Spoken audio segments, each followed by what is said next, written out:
Chapter 308. Xiangyi didn't say anything, but her nose was a little sour. Her forehead was pressed against Shui's shoulder, and she could feel the warmth of his body. Shui whispered, "My hearing isn't very good either." Others might not understand, but Xiangyi immediately understood. He repeated what she had said before. The girl's nasal voice was thick. "I won't cry." She probably cried too much when she was young, and now that she was older, she couldn't cry anymore. When she was sad, her first reaction was not to cry, but to endure. Shui chuckled. "Well, our sister Yi has always been a very strong child." He still remembered the fair and soft Xiangyi, crying and driving away those annoying elders. She looked so fierce when she left. At that time, Xiangli was holding her, Xiang Feng spat at those people, and Xiang Yu was spitting profanities. As for Sanction, he was even more ruthless. He weighed a brick and stood on the side like a cold-faced king of hell, a proper threat. No matter how the 5 children fought at home, they would always stand together outside. Xiangyi calmed down for a while, and her emotions calmed down a little. She belatedly realized that Shui had also seen that her. Quickly transmigrate back, she was on the bed in his room. Shui didn't mention this matter again, and Xiangyi thought that he didn't care. Now that she thought about it, did he find something wrong? You. We. Xiangyi licked her cherry lips, raised her small face, and asked, "That day at the hot spring villa, nothing happened between us, right?" Shui raised his eyebrows, and his dark eyes were unfathomable.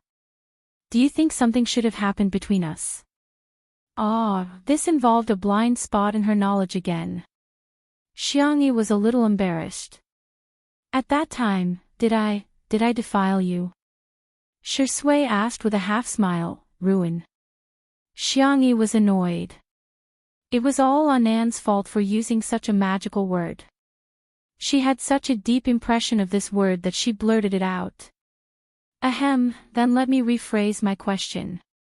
At that time, did I do anything to you that was not in line with the core values of socialism? The little girl was full of righteousness. At first glance, she looked very steady, if one ignored her slightly red earlobes. Shui pondered for a moment, causing Xiangyi's heart to skip a beat. Then, he drawled, "You fell asleep as soon as you entered."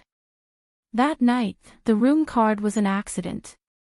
Xiangyi had wanted to use the room card of another young hunk, but she accidentally entered Shui's room by mistake. The way that Xiangyi looked at him was truly disgusting. However, she immediately fainted. Shui originally thought that she was acting and was about to smoke a cigarette to ask Xiang Feng to come and get her, but she soon woke up. It was the same face, but the look in his eyes was different. Shui knew that she and she were no longer the same person. Hearing this, Xiangyi breathed a sigh of relief. However, looking at Shui's calm attitude, Xiangyi felt that he knew something. Just as she was about to ask, someone knocked on the door. Bang, bang, bang. Following that was a familiar silly voice. "Little Xiangyi, open the door. I know you're in there. Look at what you've done. Stupid girl, as your uncle, I must teach you a lesson today." It was Xiang Feng, who had rushed over after hearing the news. When he saw the trending topic, he almost fainted from anger. Creak, the door opened. Xiang Feng was about to criticize her as an elder, but he suddenly met the girl's red eyes and uneasy and pitiful appearance. Xiang Feng. Ahem, actually, I thought about it. It's not a big deal. Chapter 309. Xiangyi was dumbfounded. Ha! Xiang Feng said righteously, "Uncle, how can you not believe our little Xiangyi? It's a misunderstanding." "It must be a misunderstanding." Okay, don't cry. Uncle will take you to eat your favorite junk food." Xiangyi clenched her little fists. She was ready to be scolded, but she didn't expect such a turn of events. The little girl nodded dizzily. 10 minutes later. Sanction couldn't wait to come out of his room. He wanted to see how Shui had coaxed Xiang Feng. However, Shui was in the living room, but Xiangyi was nowhere to be seen. The bedroom door was open, and there was no sign of the girl. Sanction gritted his teeth. Where's my sister? How did she coax him? Did he coax her away? Shui, brother, before I answer your question, can you take a deep breath first? Sanction. Shui, Xiang Feng is here.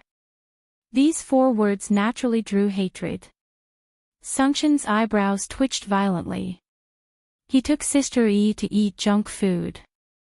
Sanction. Location. Every word seemed to be squeezed out from between his teeth. Shui blinked. Brother, you have to pay for information, Sanction sneered. I think you're still sleeping. You're not going to tell me. Then I'll beat you until you tell me. Seeing that the man was rolling up his sleeves, Shui said, he also brought iced milk tea and cola for Sister E. Sanction gritted his teeth. Deal. In the parking garage. Although Xiangyi was the only one living in the manor, her brothers all had cars here. There were limited edition sports cars, motorcycles, and Xiang Feng's hover car everywhere. In the most spacious off-road vehicle. Come, little Xiangyi, eat this fried chicken while it's hot.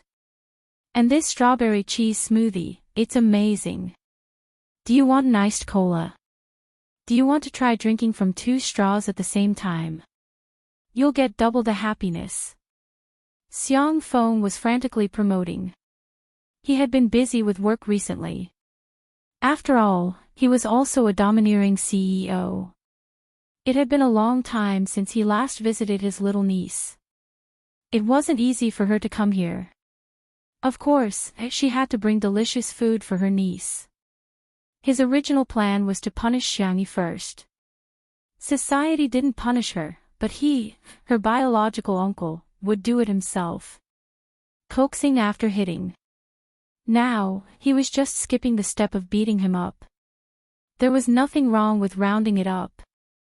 Xiangyi was like a little hamster, nestled in the back seat, eating happily.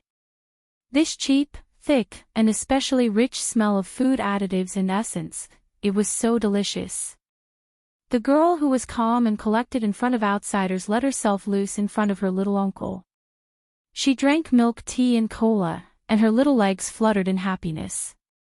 Uncle, you're so nice. At this moment, little uncle was the best person in the world. He didn't accept any rebuttals. Xiang Feng looked at her with eyes full of affection. Look at you, you're as thin as a piece of paper. Let me tell you, you should gain at least 5 kilograms. Little girls need to be white and chubby to be cute. Xiangyi's cheeks puffed up. I've already gained several kilograms. Xiang Feng picked through the food bag.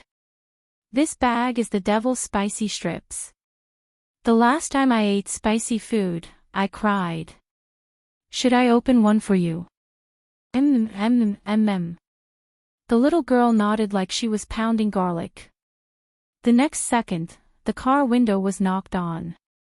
Xiangyi held her breath, thinking that there was an anti-peeping film on the car window.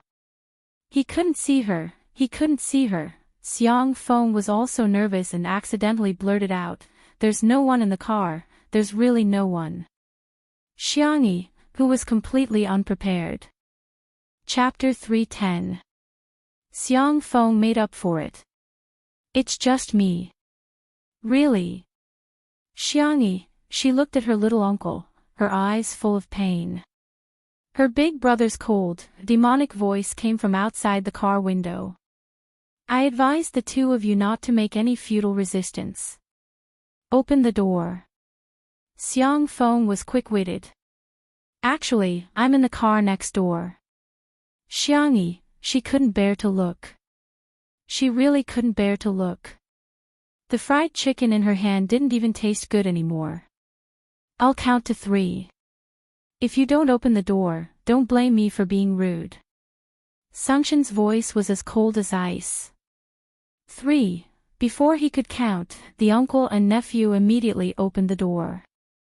They didn't even dare to think about resisting, let alone think about it.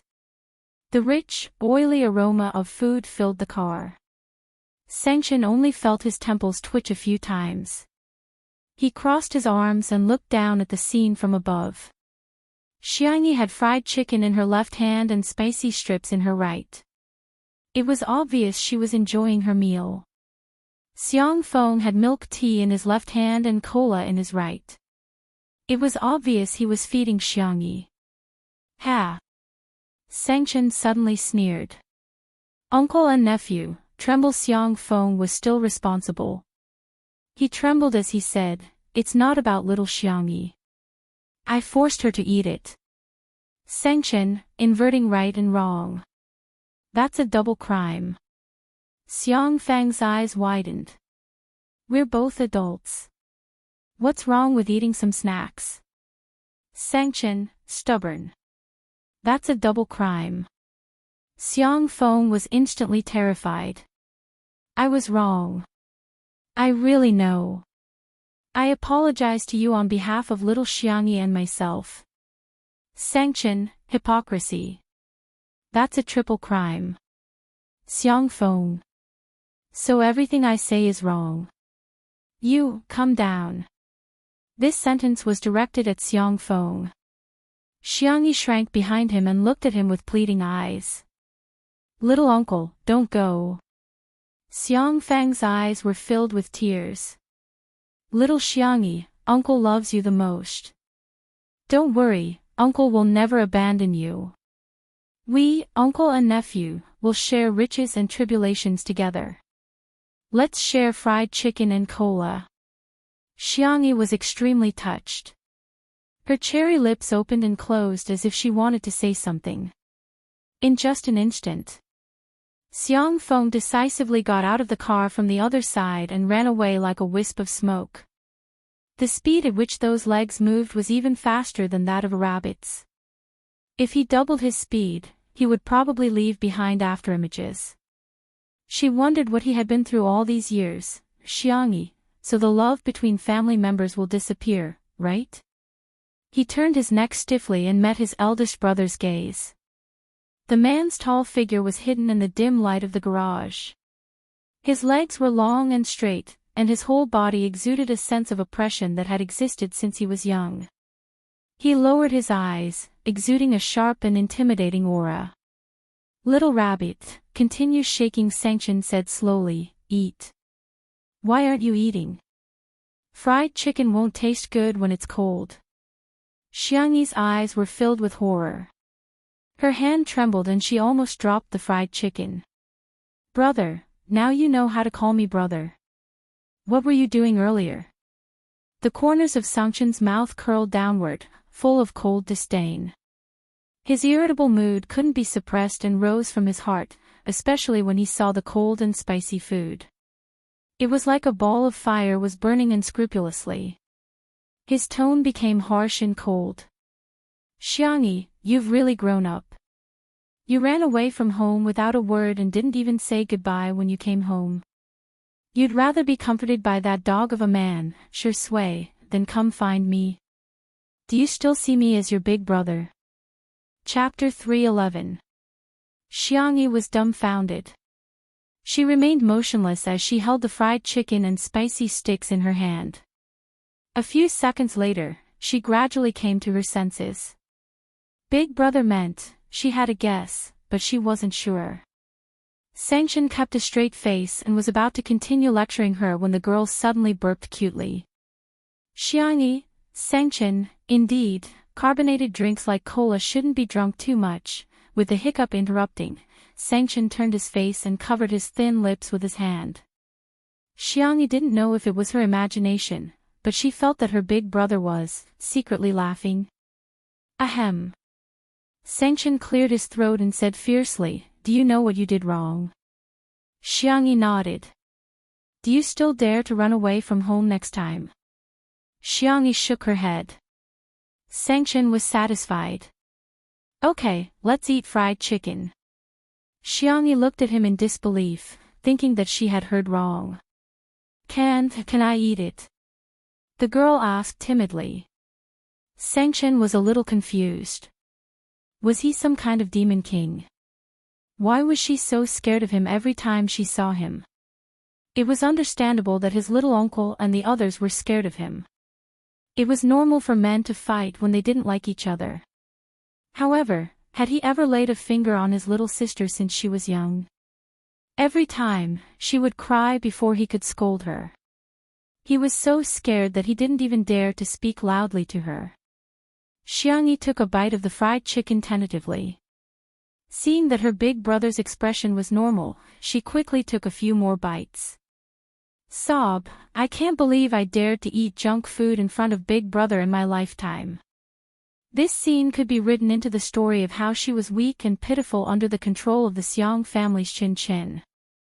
However, when she was about to eat the spicy sticks, her big brother mercilessly took them away. You can't eat spicy or cold food. Seeing his little sister's face pucker up, Sangshen's heart softened. Then, he returned to his cold and heartless self. But, won't these go to waste? Xiangyi said softly. Sengshen was silent for 2 seconds. Excuse me. Ha. Make some space for me, the man said indifferently.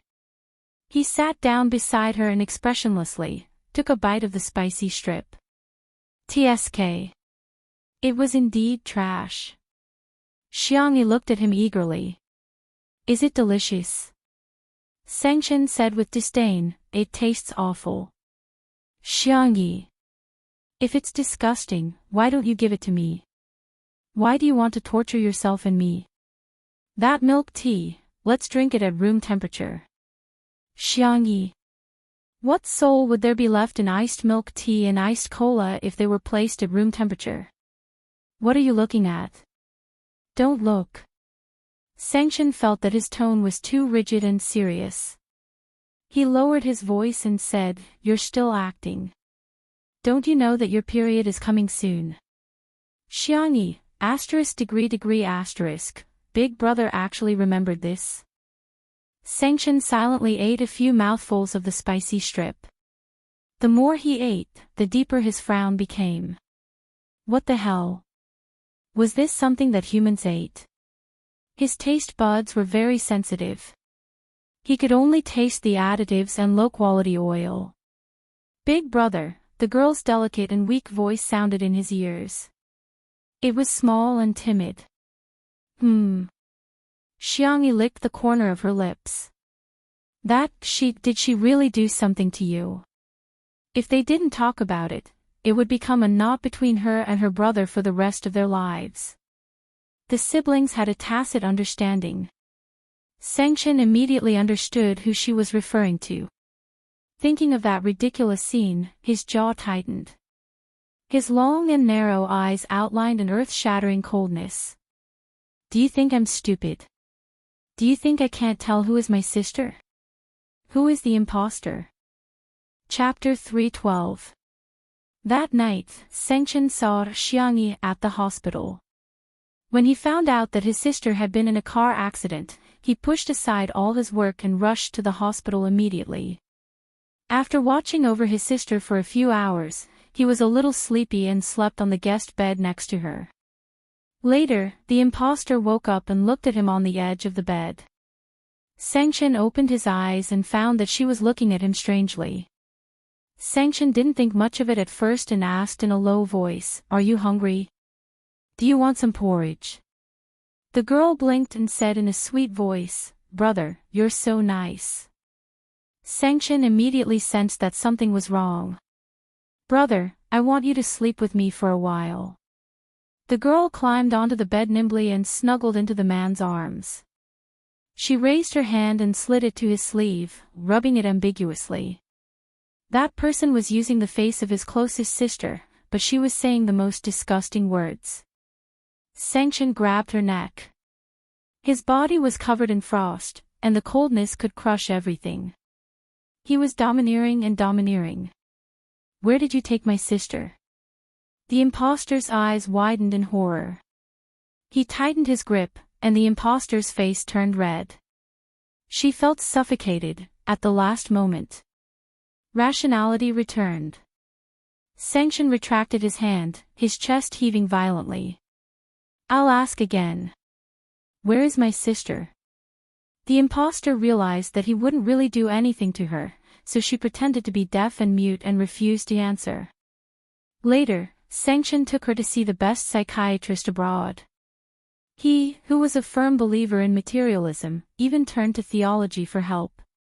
There was no progress until a Taoist priest, who had gone into seclusion for a long time, accepted a favor from Grandpa Xiang and personally came to a conclusion. External evil had entered her body. The common saying was that she had been possessed by something unclean. Sanction smoked for most of the night before he accepted this reality. Later, he came up with a bunch of regulations to restrict Xiangyi's activities. However, there was no need to tell his sister this. Sanction took out a tissue and handed it to her. Wipe your mouth. Xiangyi did as she was told. Sanction, Xiangli told me about his conjecture, and I agree with him. Xiangyi was slightly stunned. In other words, Big Brother also felt that that person would come back. Since the main system exists to help you travel between different worlds, why can't you complain about such a bug? Can you still contact the main system?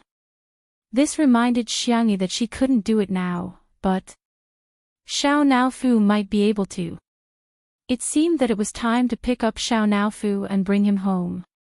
I'll think of something. Now that the knot in her heart had been untied, she had a plan for what to do next. Xiangyi sniffled and said pitifully, Big Brother, if only our whole family could wear it together. Sanction frowned. Why? Did someone bully you? Yes. I've been beaten so many times. Especially in the Wuxia and Xianxia worlds. Perhaps in Xiangyi's heart, her big brother was the most trustworthy and dependable. She was like a childish child who would complain to her parents. If you were there, it would definitely be our family beating others up. Sanction, so what kind of image did his sister have of him? Xiangyi was still fantasizing. Big brother, you're in charge of beating people up, second brother is in charge of trapping people, third brother is in charge of bullying people, fourth brother is in charge of being fierce, and little uncle, is in charge of being a mascot? She thought for a moment and said hesitantly, how about we don't bring him along? TSK, a soft, hoarse, and seductive sound was heard. Every inch of the man's sharp edges softened, stretching into a happy and rare gentle arc. Yes. Big Brother smiled. Chapter 313. Xiangyi's courage grew a little. She was so nervous that her toes curled up. She asked tentatively, then can I have a sip of milk tea? Just one sip, really? Sanction raised his eyebrows. He pulled out a wet towel and patiently wiped his slender fingers clean. Just as Xiangyi was feeling disheartened, she heard two words that were like the sound of nature. Drink it. Xiangyi! Exclamation point. She happily picked up the milk tea and took a big sip with her cheeks puffed up. Sanction watched as she drank a third of the milk tea. She really took a sip. Sanction. Sensing her brother's gaze, Xiangyi put down the milk tea reservedly and gulped it down. She burped because she was too full. However, a bright smile bloomed on her face. From today onwards, she was the fiercest child in the Xiang family. Not only did she eat fried chicken in front of her brother, but she also drank milk tea in front of him. Sanction looked at her sweet smile and swallowed the scolding that was about to come out of his mouth. Forget it, forget it. If she was naughty, then so be it. After all, his little sister needed to be pampered. Of course, he still needed to teach his little uncle a lesson. Sanction thought of business and said calmly, don't worry about the rumors on Weibo. I'll take care of them. Xiangyi looked at him blankly. You didn't look at Weibo? No. She didn't look at it after posting the recipe. Sanction patted her head. It's good that you didn't look at it. It should be back to normal tomorrow. He would never allow his little sister to take the blame for an imposter. Xiangyi protested in a low voice. Brother, that's not how you pat someone's head. Sanction narrowed his eyes. Oh. If you pat my head so hard, I'll go bald. Sanction stared at her for a few seconds and sneered. So other than me, who else touched your head? Sure sway. Xiangyi's smile gradually disappeared. When she came back to her senses, she imitated her uncle's actions and jumped out of the car from the other side. She ran forward barefooted, almost tripping over Xiang Feng's shoes as she ran. Sanction, he wanted to maintain his expressionless face, but he couldn't hold it in, and his thin lips curled up slightly. TSK, silly rabbit. Just as the public opinion was gradually fermenting and the entire internet was denouncing Xiangyi, a Weibo post from a well-known relationship blogger completely brought the matter of Xiangyi climbing into her brother's bed to a climax. Qing He Xing Xing V. As a girl, the first thing you have to learn is self-respect, self-cleanliness, and self-love. If you can't even do these things, how could other people respect and cherish you? Forgive me for being blunt, but the female celebrity who caused such an uproar today ignored ethics and crossed the bottom line of human nature. Such behavior is really shameful. Celebrities in the entertainment industry are public figures. Any bad behavior will be magnified and have a great impact on society. Think about it, if someone imitates the female celebrity's behavior, has a messy private life, and even acts inappropriately to her brother, uncle, and father, how much social unrest will that cause? Entertainment is paramount, but entertainment should also have a bottom line. I strongly recommend that artists with such bad behavior be banned. Keep the entertainment industry clean. This blogger often made sharp comments on social issues and had many fans. Once this Weibo post was posted, it was regarded as the Bible and truth by netizens, becoming the best weapon to attack Xiangyi. However, at 8:00 in the evening, Linchen Law Office's official Weibo post was cold and concise. Linchen Law Office, regarding Miss Xiangyi's statement is as follows. Chapter 314. Apart from that, there were no other unnecessary words. There was only a lawyer's letter with an official seal. In the lawyer's letter, there was only one person and one incident. Qin Wanyan was spreading rumors. Any of the following circumstances shall be deemed as fabricating facts to slander others as stipulated in the first paragraph of Article 246 of the Criminal Law. 1. Fabricating facts to damage another person's reputation and spreading them on the internet, or organizing or instructing people. This lawyer's letter could be said to be a precise strike. The netizens were stunned. How did it become a rumor? Wasn't spreading rumors something that only marketing accounts would do? Qin Wanyan was a celebrity. How could a celebrity spread rumors? Qin Wanyan was also dumbfounded. Her manager called to reprimand her. Can you be any more stupid? Even if you want to post it, you should find a marketing account and do it yourself. Aren't you asking for trouble? Don't you know that Big Brother Xiangyi is the top lawyer in the country? Qin Wanyan was speechless. Marketing accounts were not as influential as celebrities. She could only achieve the best results if she posted and deleted it instantly. Also, Xiangyi said that her brother hated her to the core. He wouldn't even talk to her, let alone stand up for her.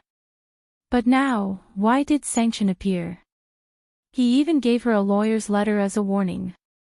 Qin Wanyan cursed in her heart. Didn't she just post something on Weibo? Did it have to escalate to the level of the law? I'll handle it properly. Don't worry. With that, Qin Wanyan hung up the phone. After pondering for a while, she wrote a Weibo post and posted it.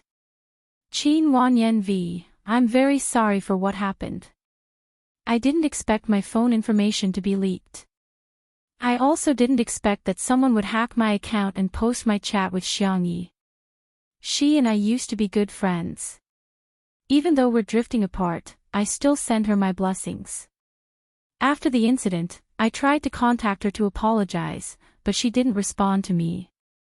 As for spreading rumors, it wasn't my intention, and it wasn't my doing. The law is fair, but some people choose to use the law to defend justice, while others choose to use the law to protect their own interests. Forget it, there's nothing to say. I can apologize for my mistake, but... Xiangyi, can you reply to me on WeChat? The attached picture was a chat between her and Xiangyi. She had been asking about Xiangyi's well-being the whole time, and after the instant deletion incident, she had indeed apologized in a sincere tone. However, Xiangyi didn't reply from beginning to end. Just as Qin Wanyan expected, the influence of an artist was much greater than any marketing account. The onlookers rushed over and were instantly brainwashed by her White Lotus tricks. Look, Qin Wanyan is so pitiful. Immortal Qin is so pitiful. Not only did her account get hacked, but the vase fairy still hasn't replied to her message. How shameless. Did anyone notice that Yan Yan's nickname for Xiangyi is AAA with a star? She really treats Xiangyi as a friend. Everything else aside, isn't it too disgusting not to reply? It's fine if she doesn't come back for a day or two, but she hasn't come back for many days. What's the meaning of this? Does she really think that she's an A-list celebrity after gaining some popularity from participating in a lousy variety show? Qin Wanyan's fans cursed and scolded her one after another. Unexpectedly, a few minutes later, someone posted a picture. Qin Wanyan's IP address on Weibo had never changed. In other words, her account wasn't hacked at all. In an instant, there was an uproar on the internet. Chapter 315. What kind of face slapping was this? One moment she posted on Weibo, the next she exposed her IP address. It was as if she was waiting for her prey. Qin Wanyan, who saw that Weibo post, was completely dumbfounded. Am I being targeted? Why are they so vicious? How dare they embarrass me in front of so many netizens? Her manager was the one who was fuming mad.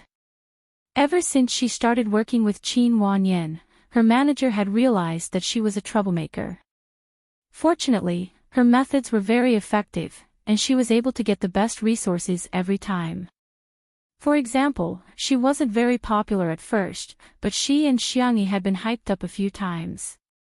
She even created an alternate account to infiltrate Xiangyi's fan club and turned a large number of fans to become her fans. She also made use of Xiangyi's stupidity to set off her fairy-like image and obtained a lot of resources that didn't belong to her in the first place. Her manager felt that it wasn't a bad thing for an artist to be ambitious and know how to plan for herself, so she let her be. She didn't expect that although she would be late, it would definitely happen. From now on, I'm confiscating your Weibo account. After yelling at Qin Wanyan, she hurriedly thought of a way to deal with public relations. Not long after, the manager used her own Weibo account to post a public relations statement that she had rushed out at the last minute. Fatty who loves to eat hot pot v. Public opinion can melt gold. Rumors are the greatest harm to artists. Those who know Qin Wanyan will naturally understand what kind of person she is. I hope everyone won't believe the rumors, spread them, or create them. Our team will use the law as a weapon to protect our precious artist and uphold justice. Thank you, everyone. Those with a discerning eye could tell that the post was sent to the fans. Sure enough, the fans said, "Of course we believe in our goddess Qin." However, the passers-by couldn't help but mock her. I'm laughing. Others use the law for their own personal gain, but you use the law to uphold justice.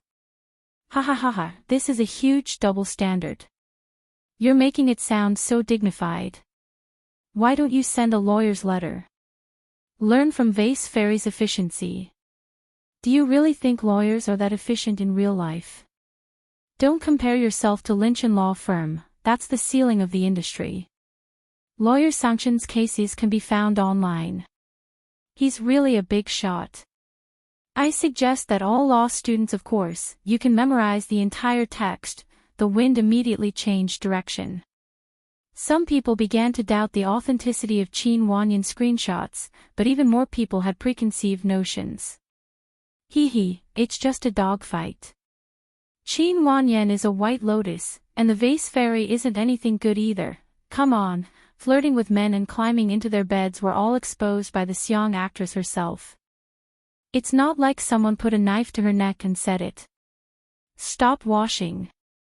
There was no way to wash it clean. Don't think that you can distort the truth just because you're powerful. The internet has memories. Is it that awesome to have a lawyer as a brother?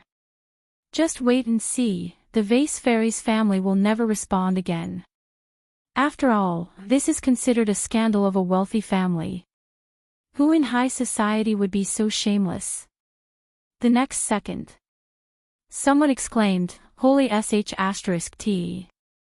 Xiangyi's big brother seemed to have personally responded. Search for Big Brother Tutu and you'll see. That night, countless netizens discovered Sanction's Weibo account.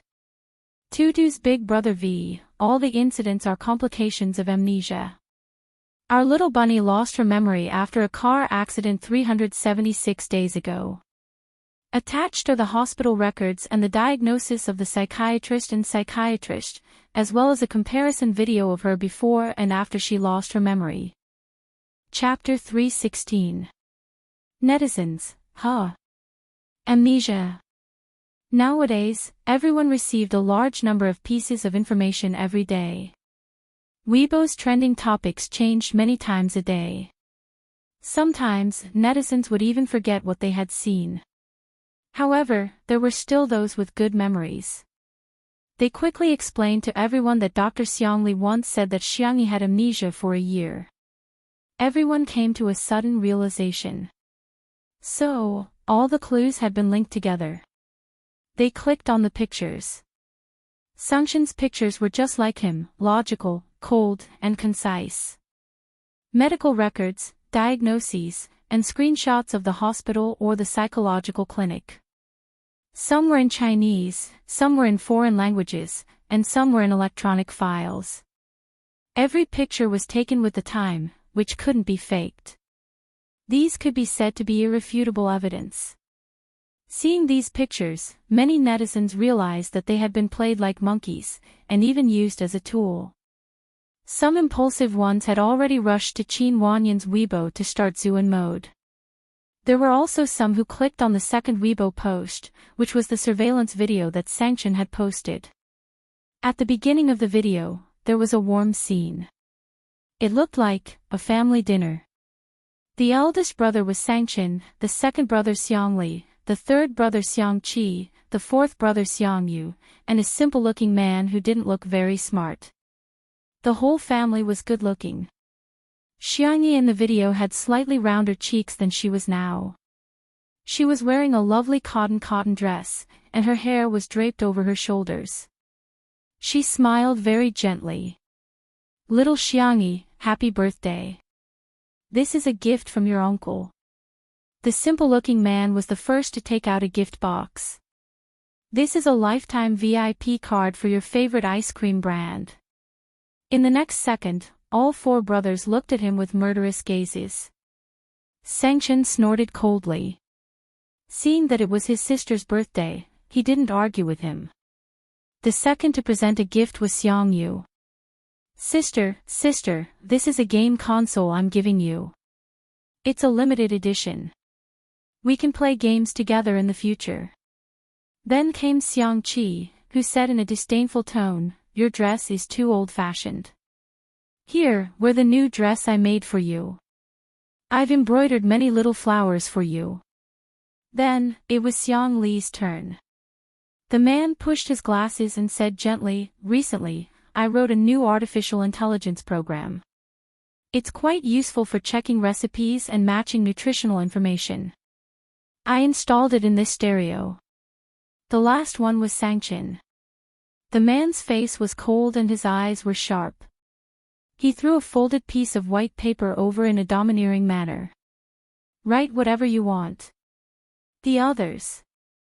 How could this be? Xiang Chin, you're cheating. However, when faced with Sangchen's frosty gaze, no one dared to say anything.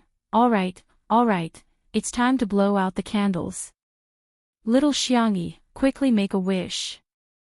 Xiangyi blinked and clasped her hands together. I hope that our family can still be together next year. The video went black as it switched to the second half of the video. It was the conversation between Xiangyi and her brothers after she lost her memories. You're my brother. You're my brother too. Then shouldn't you guys give me some pocket money? I just saw a bracelet studded with diamonds. It's so shiny and beautiful. It was clearly the same face, but from her demeanor to her tone, even her body movements were different. The comments section immediately turned into a huddle. F***ck, I'm shivering. It feels like a supernatural event. Don't talk about acting. If the Vase Fairy had such acting skills, she would have won the Best Actress award long ago. Oh my god, I thought of a possibility. Maybe it's not amnesia. She's just been possessed by a weasel. Chapter 317. In just a few minutes, the weasel comment was liked and pushed to the top of the list. Delete it, let me send a dog head, how can you say that? Have you forgotten that you don't need to become a spirit after the founding of the country? F***ck, I'm going to laugh myself to death in the comments section sooner or later. You guys can call her a fox spirit or a lotus spirit, but what the hell is a weasel spirit? It had to be said that Sangchen was too fast, accurate, and ruthless. First, a lawyer's letter was sent to solve the source of the rumors, then evidence was sent to clarify the truth of the rumors. With the video as evidence, 99% of the netizens believed that Xiangyi had lost her memory. No one would believe him if he said that he had transmigrated quickly, but the complications of amnesia made sense in medical science. In a sense, it was not a problem to interpret the imposter as a disease. The public opinion had reversed. Memory loss is really uncontrollable. To be honest, if this happened to a male celebrity, would everyone still be so agitated? A scumbag man could be forgiven, but a scumbag woman had to be nailed to the pillar of shame. Don't argue, if you argue, you are right. I went to check. The complications of amnesia are quite scary. Some people have a drastic change in temperament, some have multiple personalities, and some have suddenly become top students. I can only say that the world is full of strange things. Most people felt that even if Xiangyi did something after losing her memory, she would only hurt her own family. His family didn't say anything, so why should a group of outsiders worry about it? Let's scold Qin Wanyan first.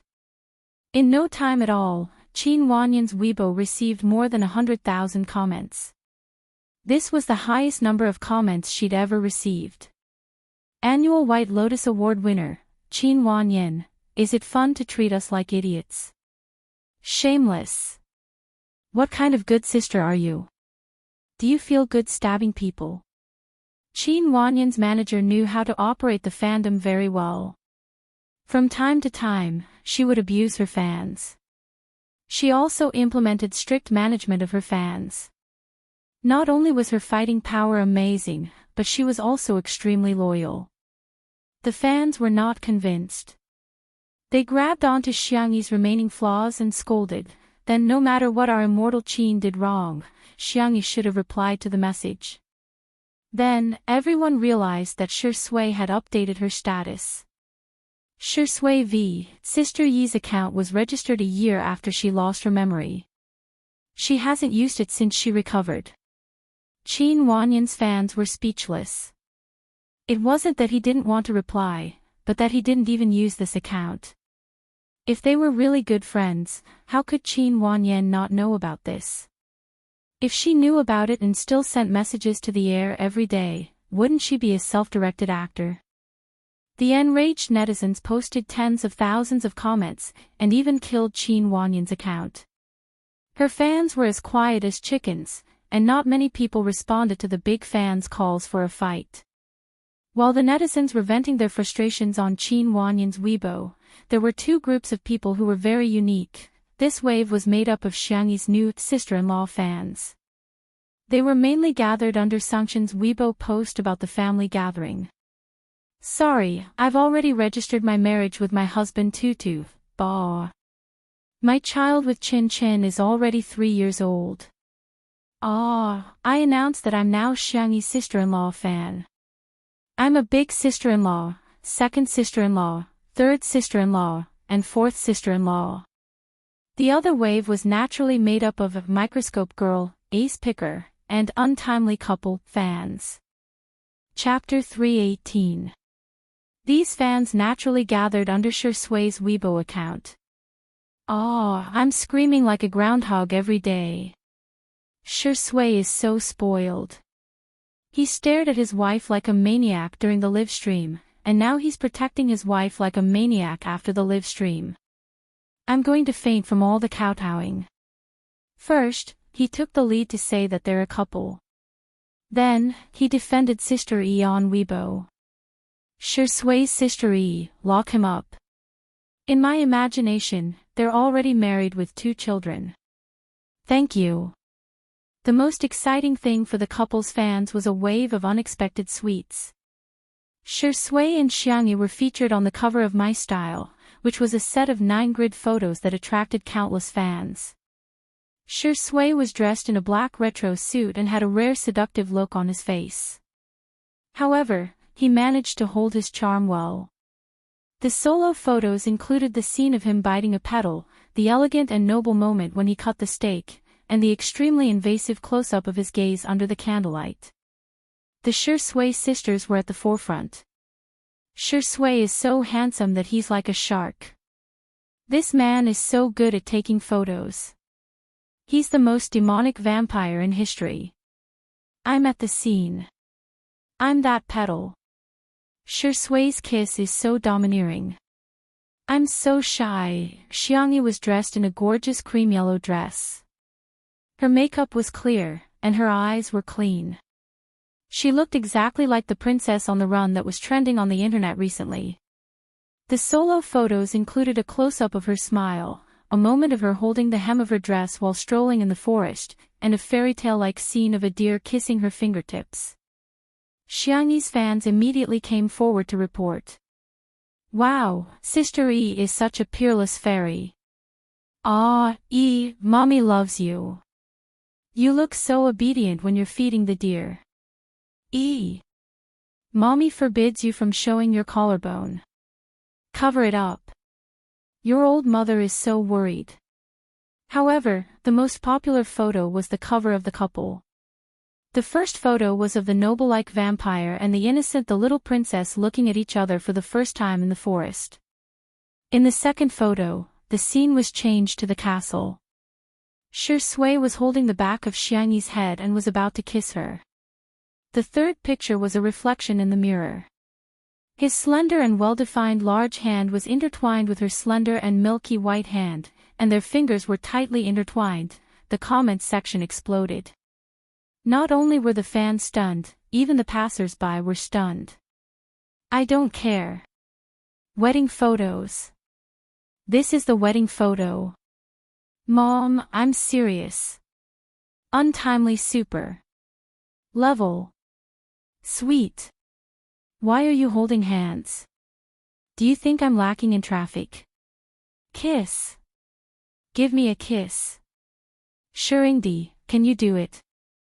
If you can't, let me do it. Seeing that this Weibo post was extremely popular, it didn't take long for the official Weibo account to release a video. It was edited with behind-the-scenes footage from the shooting. With the addition of filters, the colors were retro and classy. Sophia's aesthetic was enough to make people slap the table in praise. As for the music, he chose a piano and violin ensemble. The video had a complete plot, from the vampire and the little princess's first encounter to their passionate love, to their sinking into darkness. At first, the music was a soothing and melodious melody, but then it turned into a passionate tango. Slowly, it turned lingering and affectionate, and then it turned gloomy. With the addition of filters and music, the plot was so torturous that it made people's hearts clench. However, at the end of the video, the man held the back of the girl's head in his arms and pulled her into his arms. The camera deliberately gave him a close-up, his Adam's apple rolled sexily as he licked the corners of his pale lips. The video came to an abrupt end. Untimely Super CP fans, it's New Year, it's New Year. Someone, set off 100,000 firecrackers for me. Sisters, let's flood the screen with me. He did it, Shui finally did it. Chapter 319. It had to be said that the chemistry between Shui and Xiangyi was too strong. Even if they weren't fans of the couple, they would definitely buy this issue's cover. There were even fashion bloggers who praised this set of 9 palaces to the sky. Hades's designs never disappoint. The precise tailoring and flowing folds give this escaped princess dress a new definition. The details are full of charm. I believe that not only the deer in the woods, but every woman will be deeply mesmerized by it. Shui's 3-piece black suit was designed by the designer George in the 90s. It's a true out-of-print vintage ready-to-wear suit. After the makeover, it looks more gentlemanly and elegant. It's a seamless fusion of classic and modern fashion. Shui is indeed a famous clothes hanger. He has his own unique charm. My style is as brilliant as ever. Miss Sophia has shown us her excellent American businesswoman skills. She has changed the overly sweet style of the traditional 2-person magazine cover into a dark retro style that returns to the magnificence and extravagance of the medieval aristocratic style. The interpretation of the 2 models doesn't make the film appear superficial. Instead, it brings about a sweet and sadistic story. Seeing that the popularity and reputation of the magazine had skyrocketed, the headquarters of the magazine immediately decided to print more copies of this issue. As for the part where the little princess flirted with the vampire, it was used as the final trump card. In the manner. After some discussion, the live stream was restarted. Considering that the clarification on Weibo might not be seen by every netizen, Li Jianyu felt that it would be better to use a live stream to clarify the matter a second time. In addition, in order to ease public opinion, he first released a topic that was enough to arouse everyone's emotions. Dear viewers, this Friday at 9:00 in the evening, the edited version of Two Under One Roof will premiere on all major video websites. I hope that everyone can give us some face. When the time comes, click on it and leave a comment. Our production team will kneel down and thank you. Li Jianyu spoke in a cadence as if he was performing a crosstalk. Because he was easily frightened, he had also gained a lot of daddy fans since the start of the live stream. In an instant. Son, the ground is cold. 2 hours of kneeling should be enough. Daddy wants to see a slideshow, can you arrange it quickly? Watching other shows, the director treats me like an audience member. Watching Two Under One Roof, I treat the director like a trash. There's only one word to describe it, awesome. Ha ha ha ha popped up on the bullet screen. The atmosphere was very harmonious. However, when the camera panned to Xiangyi, it was inevitable that there would be some scolding. These people were a step too slow and didn't see Lin Chen Law Firm and Sangchen's 2 Weibo posts. They were still mocking him in a sarcastic manner. No one would dare to refute that the vase fairy is a dumb artist, right? Ha ha ha, I've never seen a celebrity who's trending every day and doesn't have many fans protecting her. Not only do they have no fans, but their agency is also dead. This couple's fans are still bragging about how they're well matched in terms of social status. Is there anyone who doesn't know that the vase fairy signed an overbearing contract with the company? The company will take 90% of the profits, and the remaining 10% will be called personal income tax. The worst part is that you have to pay 100 million yuan for terminating the contract, hee. Xiang Feng was originally watching the live stream with his headphones on and wasn't in the frame. However, as soon as he saw the foul language posted by the netizens, he immediately retorted.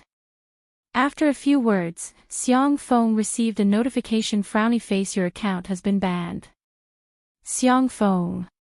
Chapter 320. I, the domineering CEO, the owner of the Fictional app, have been banned again. What kind of stupid review is this? Stupid restriction. Stupid programmer. Deduct their salaries. Deduct their salaries. Xiang Feng was infuriated when he heard his little niece's soft and gentle voice. Uncle, do you drink milk tea? Xiang Feng was speechless. Rubbish live stream, I'm not watching it anymore. Happy drink, here I come.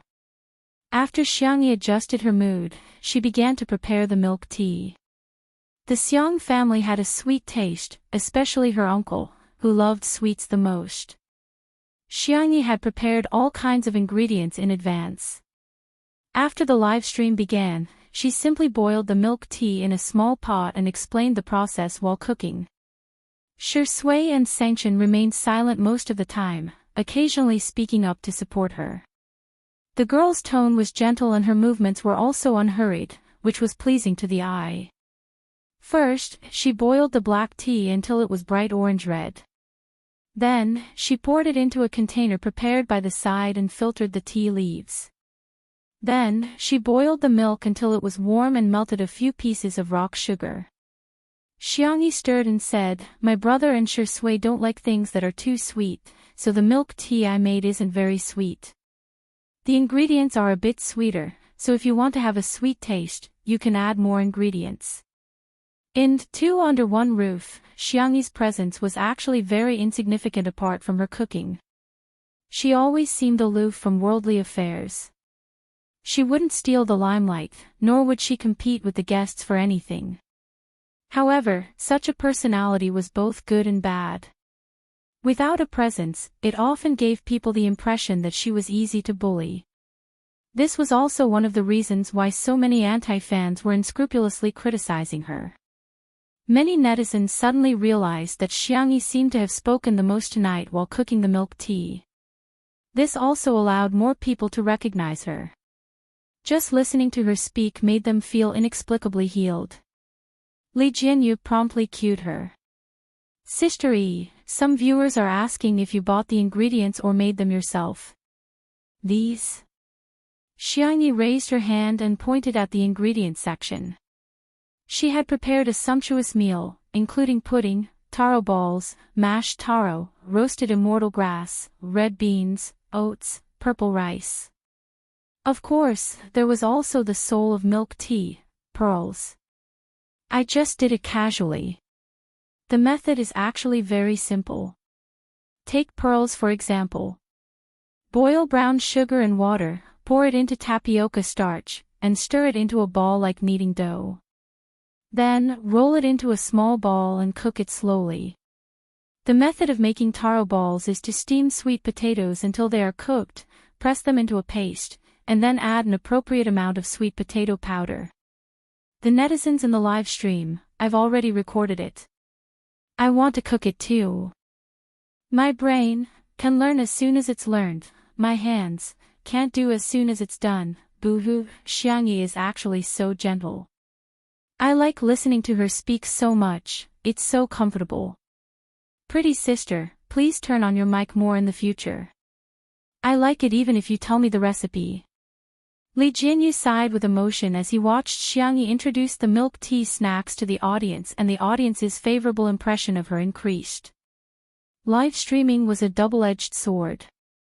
Some people gained countless fans after live streaming, while others lost their fans after live streaming. Perhaps he had been wrong all along. He had thought that Xiangyi would be low-key so as not to attract hate. But now, it seemed that letting her express herself naturally was far better than any other method to attract fans. Ding dong, the electric cooker's timer sounded. The milk and black tea were mixed and boiled to about 80 degrees before stopping. Xiangyi first filled a cup for her little uncle. Xiang Feng hurriedly stuffed it into Sangchen's hands like a hot potato. Little Chin Chin, you drink first. No wonder he was the #1 lackey in the Xiang family. Chapter 321. Sangchen took it with a straight face and took a sip. The aroma of the tea was refreshing and rich in milk. It had a smooth and refreshing texture. The sweetness was just right for him. Although Sangchen didn't say anything, he silently took 2 more sips. The netizens. It must be delicious. Xiang Yi's fans even typed with tears in their eyes. I didn't expect that one day, I would not only crave Xiang Yi's body but also his milk tea. Xiang Feng was given the second cup and excitedly added a bunch of condiments. He didn't even use a straw and simply gulped it down. Pearl taro pudding, sweetness plus.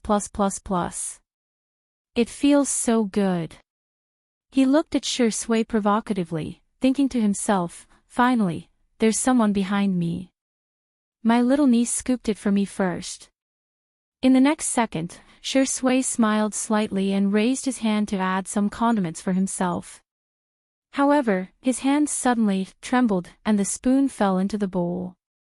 There was a look of helplessness in his dark eyes. Xiangyi hurriedly said, I'll add some for you, what do you want? Thank you, Sister Yi. Shi Sui looked at her innocently and gratefully. 2 spoonfuls of taro pudding, thank you. Xiangyi added 2 spoonfuls of taro pudding for him and even placed a straw in it. She then carefully handed it to Shi Sui. She almost fed it to him herself. Xiang Feng's eyes widened as if he had been struck by lightning. In the live stream, ha ha ha, who is this silly man? Why is he so funny? I seem to have heard Xiangyi call him uncle before. He should be a relative. I don't believe it. Xiang Yi and Chen Chen are obviously not on the same level as him. How can they be family? The netizens' disdain for Xiang Feng was almost overflowing. On Weibo, Tomato Entertainment's latest comment received tens of thousands of scoldings. In fact, it wasn't that Xiangyi didn't have any fans, but her fans were kind enough to criticize Tomato Entertainment instead of arguing with the haters. Even Qin Wanyan had a manager to defend her. No matter how bad the public relations effect was, at least her fans wouldn't be disappointed. But what about Tomato Entertainment? The company pretended to be dead. Their last post was a Weibo post about C7's new album being released on the music platform 2 weeks ago. Xiangyi's fans were completely enraged. Trash company, all you know is to make money. Daily question, did Tomato Entertainment go bankrupt today? What kind of agency are you? Is the PR department dead? Just as the scolding reached its peak, Xiangyi's manager, Ah Nan, suddenly posted on Weibo. Little Ah Nan V, everyone, stop scolding, the dog company is going to be a human soon. When the fans saw that he was still standing by the company, they were furious.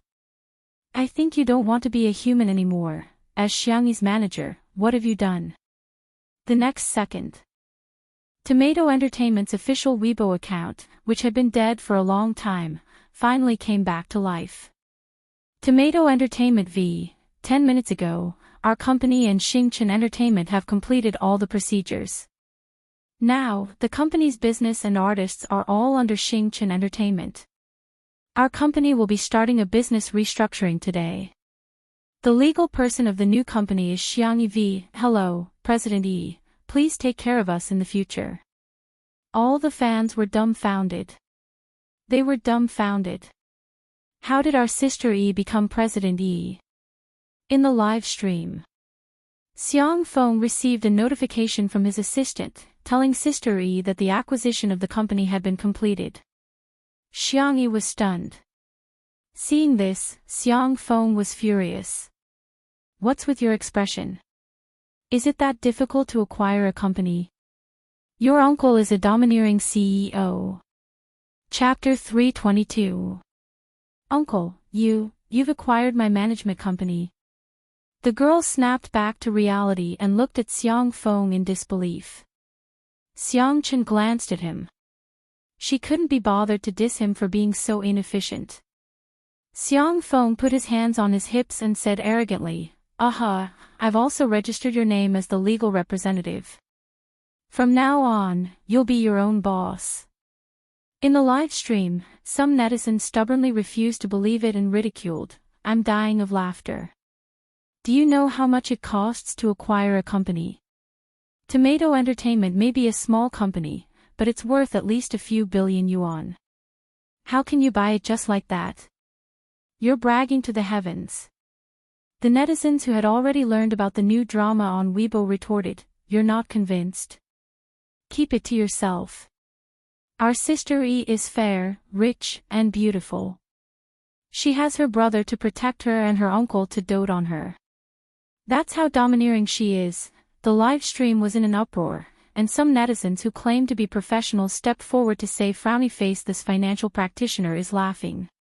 Fixed assets and liquid assets are two different concepts.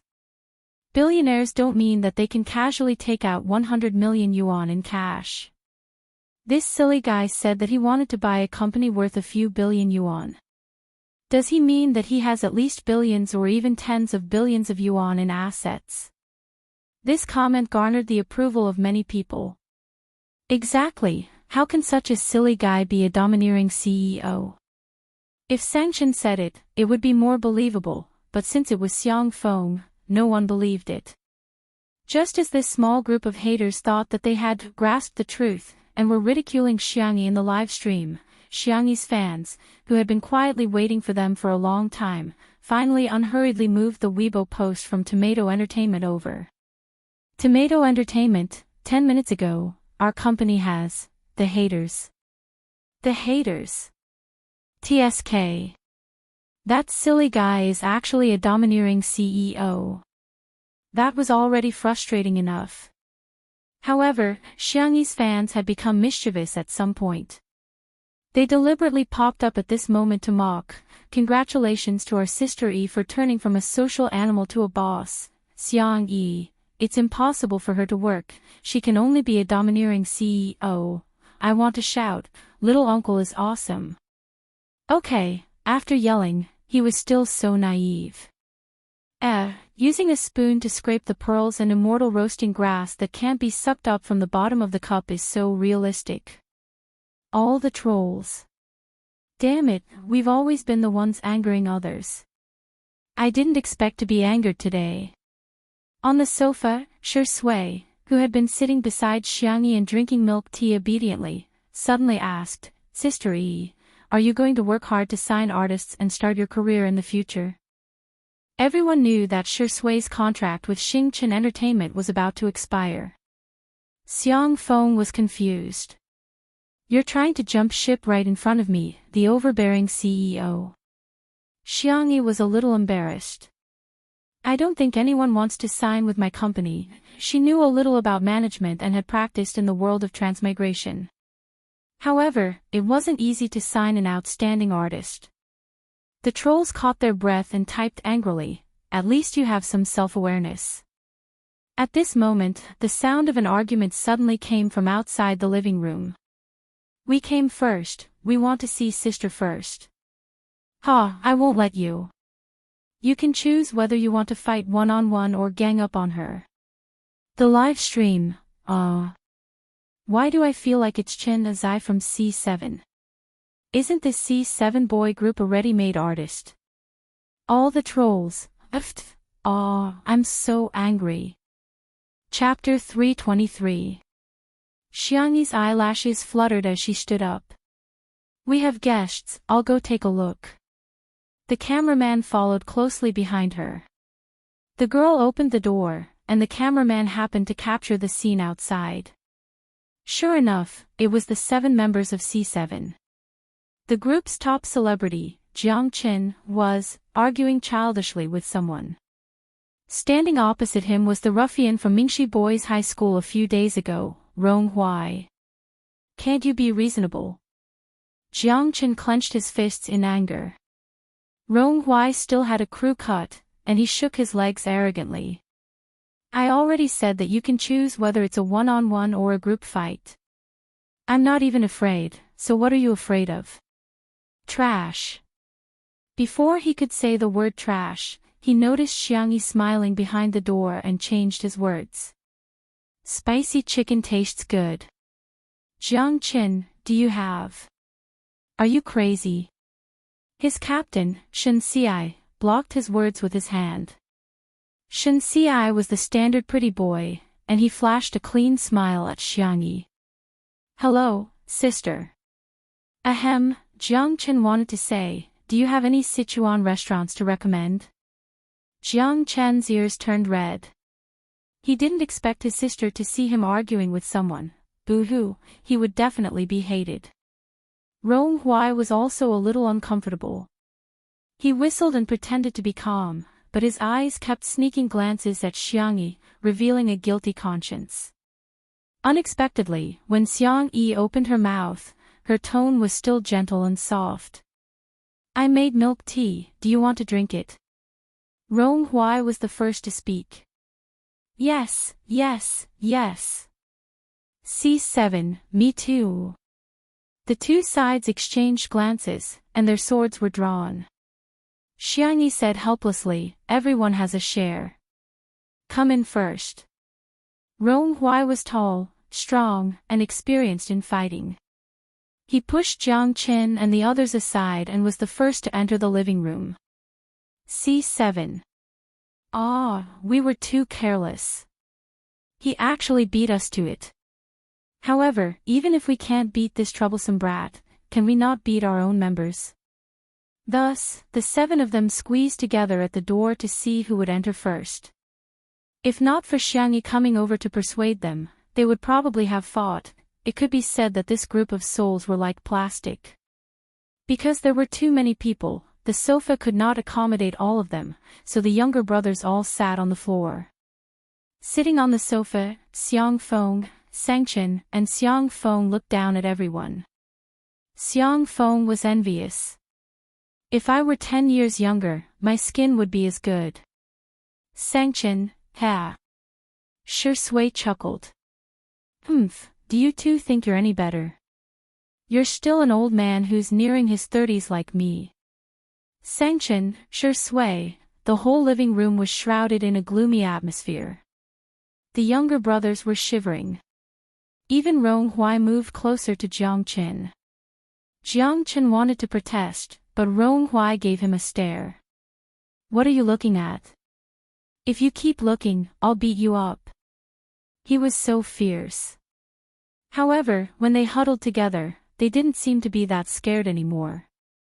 This was probably the legendary huddling together to keep warm. Milk tea is ready. Add whatever you want. Xiangyi poured a cup for each of them. The hot milk tea seemed to have the power to bewitch people.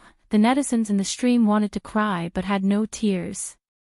Orders for milk tea on all major takeout platforms have skyrocketed. Everyone, please pay the advertising fee to Sister E. Thank you. Little vase, stop it. Fatty Rua and I were already 2 people before watching the stream. Heh, trash streamer. You only know how to cook milk tea every day. Can't you create a couple? Ahem, an untimely and beautiful couple. Want to know more? Chapter 324. The fans secretly extended their little fingers to test the waters. Ignorant netizens, huh? Untimely. Let's search to see what's going on. Then, we accidentally fell into the trap. The main character is the one who started the love line. If you don't, you're not a surfer. In the living room. Ronghua was like a little tyrant as he went up to grab 2 cups of milk tea. He was the kind of hooligan who wouldn't drink if he didn't. Jiang Chen protested softly, that's not right. Sister poured a cup for each of us. Then, Ronghua smiled sinisterly and flexed his muscles. Are you asking for a beating? Jiang Chen was speechless. #pretend nothing happened and pretend to be a good boy who didn't like milk tea. The next second, Ronghuai's forehead was knocked. He hissed and raised his head fiercely, like a frivolous and wild wolf puppy. He met Xiangyi's calm and gentle gaze. He rubbed his forehead aggrievedly. "Why did you hit me?" Xiangyi said, "1 cup for each of us. You can give the extra cup to brother Jiangqin." Ronghuai seemed to have heard a joke. "Him? You want me to call him brother?" It had always been others who called him brother, okay? Xiangyi sat cross-legged on the ground, resting her chin on her hands and looking at him quietly. His eyes met hers. 1 second, 2 seconds, in the 3rd second, Ronghuai couldn't take it anymore and looked away, his ears turning red. F***CK. This woman isn't reserved at all. How could she stare at him so intently? Even he was embarrassed by his stare. He reluctantly pushed a cup of milk tea to Jiangqin. Jiangqin was speechless. Sob, sob, sob, big sister is so nice and gentle. He took a sip. The hot milk tea warmed his stomach and warmed his heart. It was slightly sweet and had a light tea fragrance. It was a perfect match with red beans and oats, however, it must be very high in calories. He definitely couldn't drink too much. He took a sip. Should I have a little more? By the time Jiangqin came to his senses, he had already finished the cup of milk tea. The young man hit his head in frustration. Ronghuai sneered. "You've already drunk it, what's there to regret? Didn't you get any joy from my milk tea?" Jiangqin was in a daze, pondering Ronghuai's words. That's right. Big sister's cooking had this kind of magical power that made people feel warm and happy. Wasn't this the true essence of tasting food? Jiangqin felt enlightened. "Younger brother, you are really a philosopher. A thinker. His words are too profound and too reasonable." Ronghuai thought, "I'm afraid he's a fool." "Here, add some more taro balls for me," Ronghuai ordered him casually. Jiangqin followed his order obediently. The two of them had completely forgotten that they were still streaming. Little did they know that their interaction did not escape the sharp eyes of the netizens. "Oh, top traffic ex-arrogant young man, so sweet, so sweet. I'm sorry, although this couple is a cult, I can't help but stand there for a second. Zai Chen's aloofness is just a persona, but his true self is the naive and sweet one. Ha ha ha, he's being bullied by Ronghuai's younger brother." After chatting for a while, Xiangyi asked about the purpose of her brother's visit. Ronghuai cleared his throat. Jiangqin had added a little too many taro balls for him just now, so his throat was sticky. "I plan to take the arts exam and enroll in the film academy. I heard that you've started a company. Can I work there?" As if he was afraid that Xiangyi would reject him, his eyes lit up. "Sign me up. I won't let you regret it." Chapter 325. Although the young man spoke a little hurriedly, she could feel his firm conviction in his tone. He really trusted Xiangyi.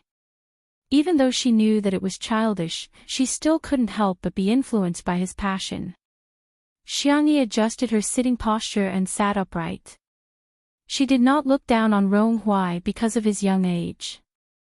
Instead, she said, "Ronghuai, I'm very happy that you have a new study plan. However, signing a contract with a management company is not a trivial matter.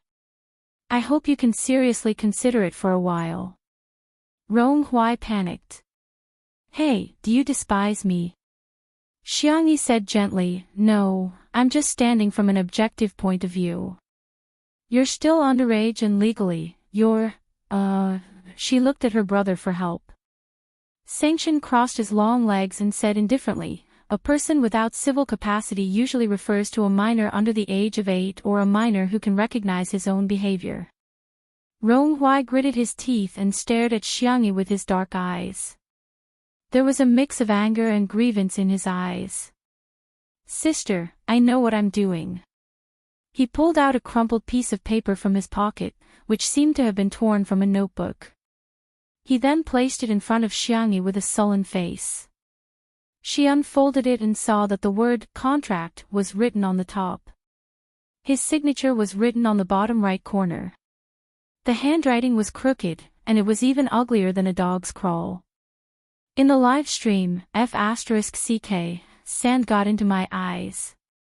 This is too easy to cry. Ronghui really trusts Sister EQAQ. This is equivalent to entrusting his future to her. I'm about to cry. I laughed out loud again when I saw Ronghui's handwriting. Ha ha ha ha, it's so ugly. Xiangyi stared at Ronghui with her clear doe eyes. Ronghui was extremely nervous. His hands that were hanging by the sides of his trousers were clenched into fists, and his palms were sweating profusely.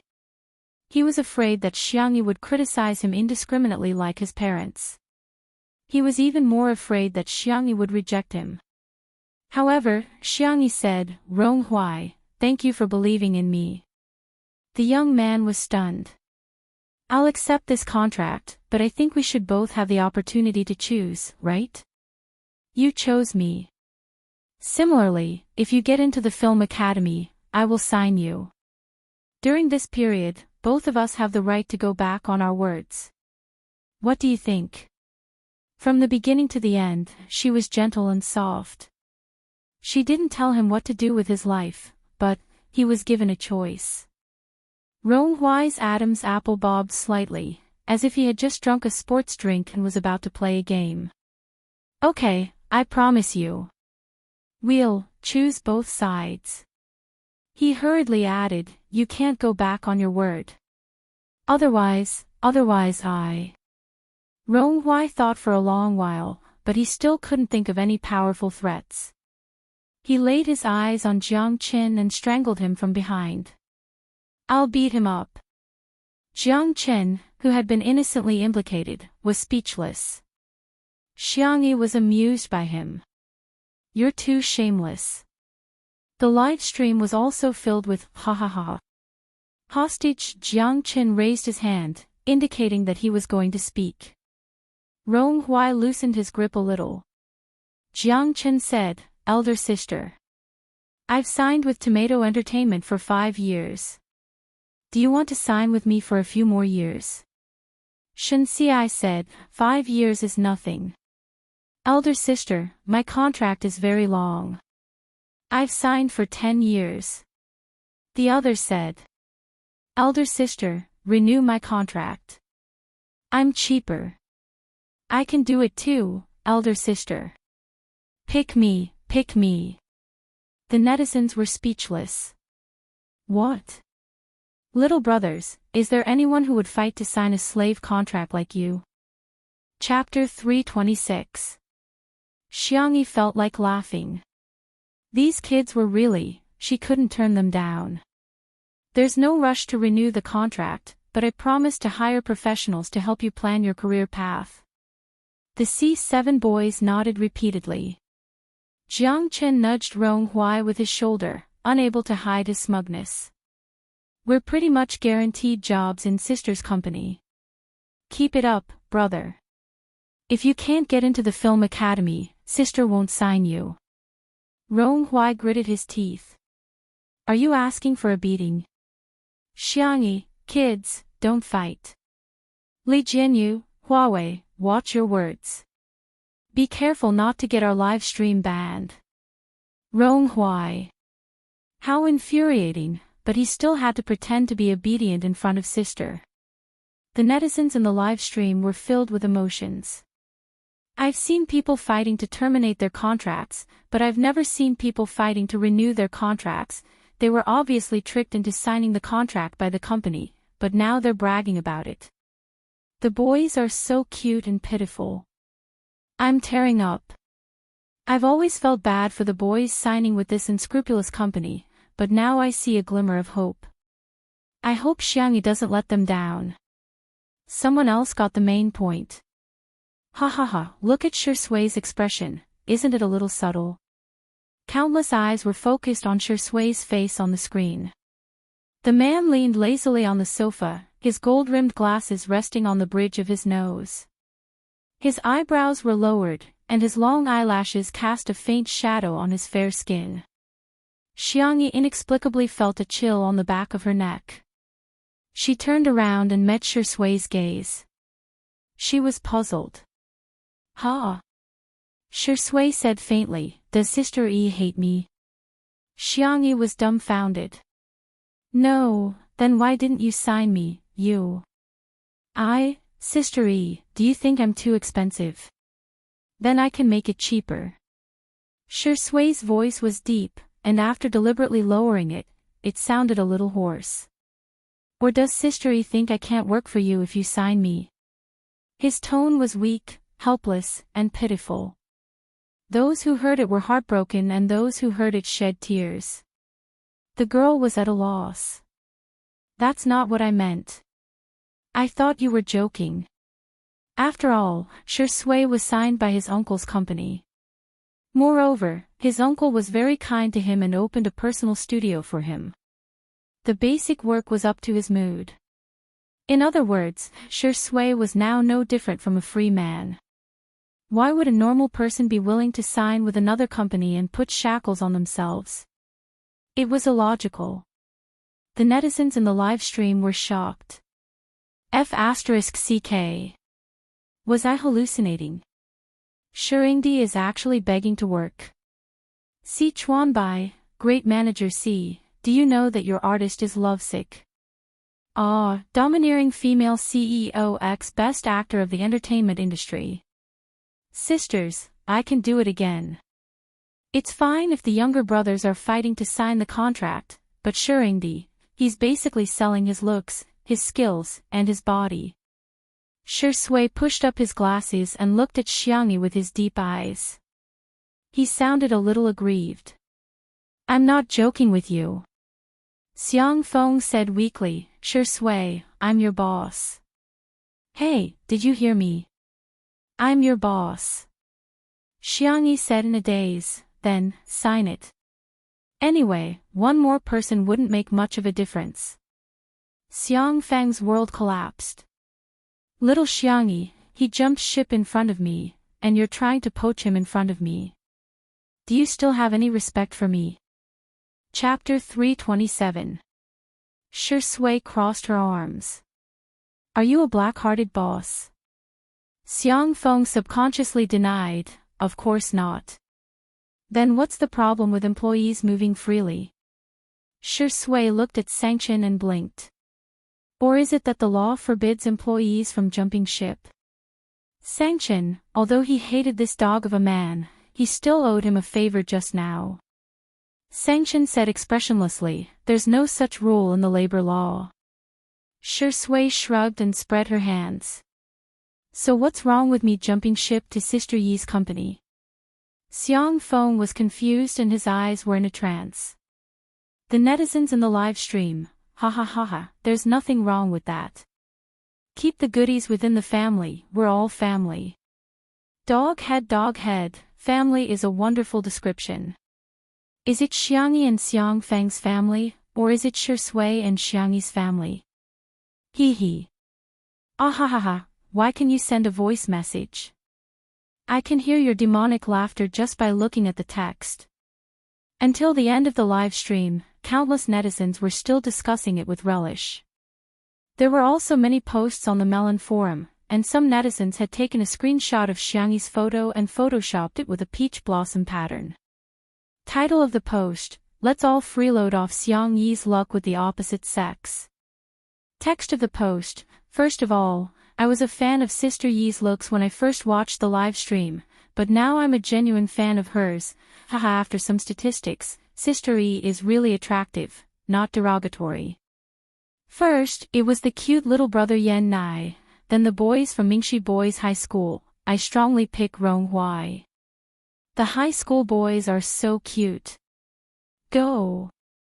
There were also Jiang Chen's children from C7, as well as Shuringdi, who was almost 30 years old.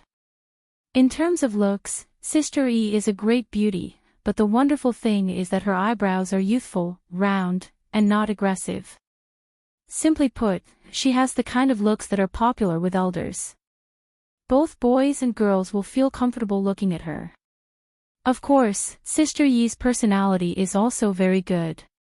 Her gentle womanly charm both men and women. However, I think the most important point is that Sister Yi is the reincarnation of a peach blossom spirit.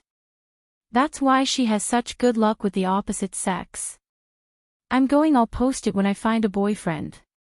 Because the post was so silly, it was soon pushed. What the hell? Superstition. Upstairs, what do you know? This is called seeking spiritual sustenance from theology. I'm peach blossom spirit. You're a fake fan.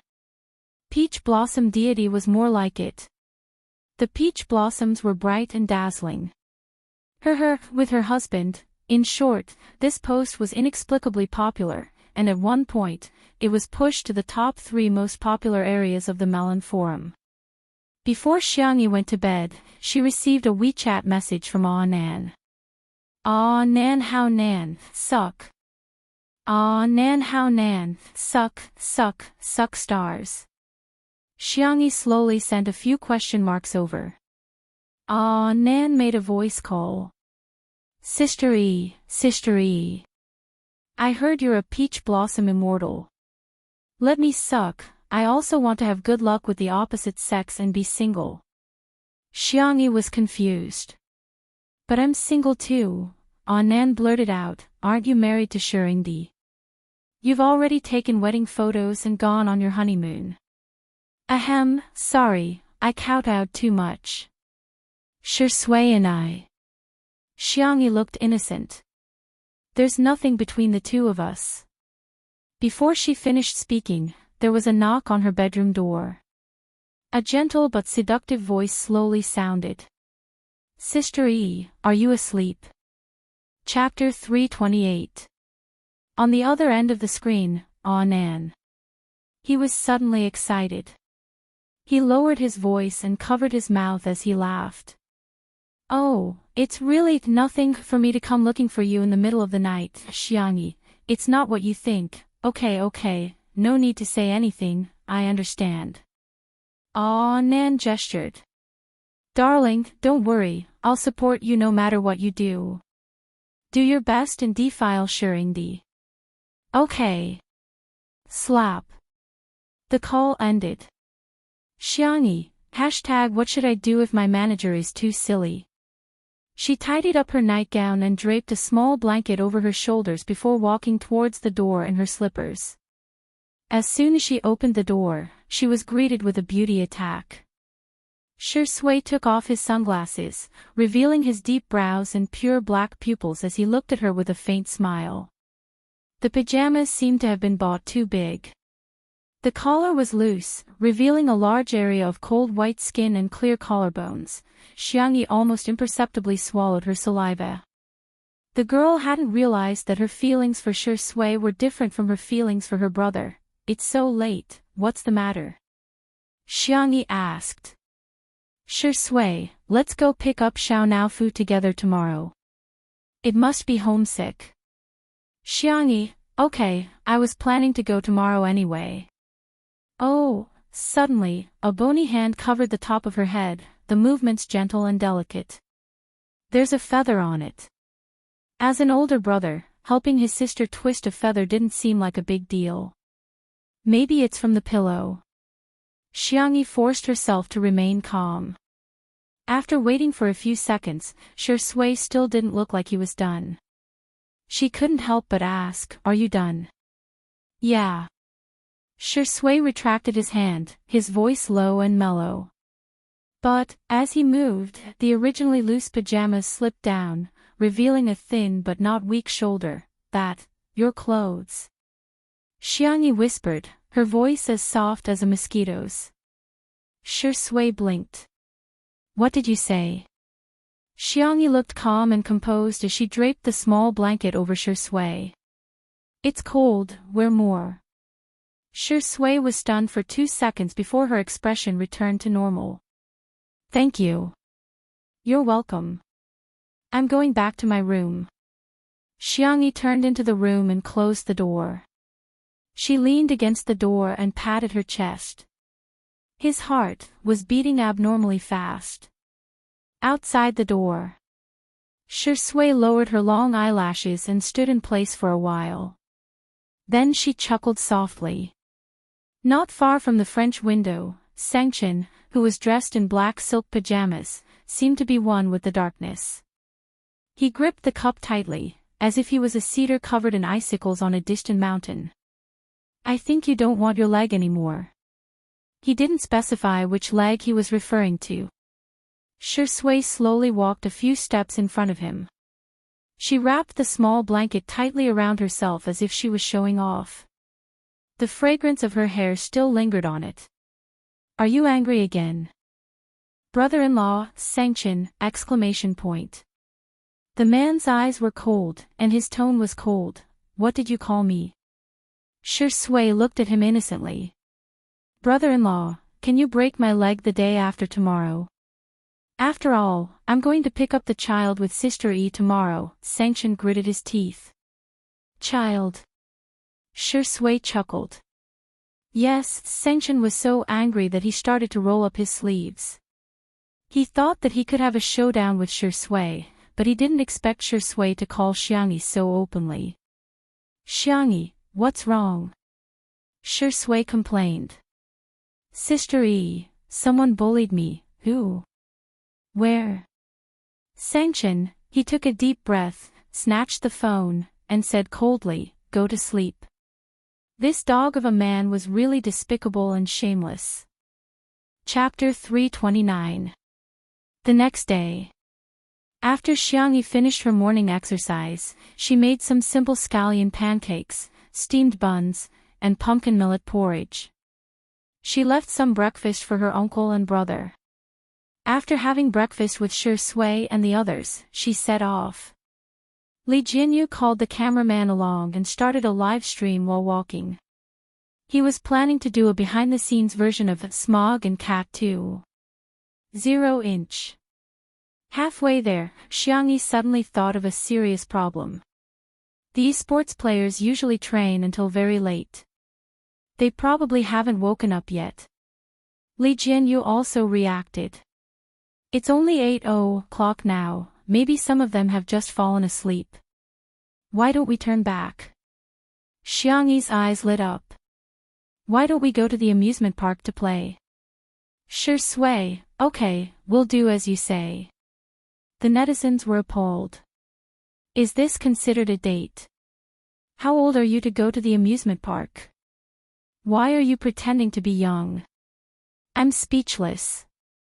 There are so many people at the amusement park. If celebrities go there, won't there be an accident? Can Xiangyi grow some brains? Li Jinyu was a little tempted, but considering the safety issue, he could only say regretfully, forget it, we didn't contact the amusement park in advance to clear the area. If you two go in disguise, you'll still be easily recognized. It won't be good if an accident happens. That crazy sightseeing fan from before was a good example. Xiangyi, clear the area. I'll take care of it. Li Jinyu was shocked. Sister E, are you omnipotent? In the live stream, there were always netizens who were nitpicking. Can you do whatever you want with money? You can smile. Is she flaunting her wealth? Is she flaunting her wealth? How can anyone like such a woman? Is there something wrong with your brains? Think about those people who have booked tickets in advance and are excited to go to the amusement park, only to be told that they can't enter because the rich people have cleared the area. Ha! The gap between the rich and the poor is so big that no one cares. Until the nanny van stopped at an amusement park. The cameraman got out of the car first and took photos of the surrounding scenery. The surrounding greenery was excellent. The sky was blue, the clouds were white, and the flowers were in full bloom. Even the road signs were made into cartoon designs. Some netizens from Nanjing were puzzled. I've been to all the amusement parks in Nanjing, but I've never seen one with such good greenery. Which amusement park is this? Is it new? The next second. The camera was aimed at the entrance of the amusement park. The words, "to amusement park," came into view. Netizens. I have a familiar feeling. No, impossible, I don't believe it. Does Xiangyi have an amusement park at home? Li Jinyu was also surprised when he saw the name of the amusement park. He asked weakly, Sister Yi, this isn't also your family's business, right? Xiangyi was a little embarrassed. It was built by my grandfather. It's not open for business. This is actually a mini version of the amusement park. It's very small inside, about 1/10 the size of a normal amusement park.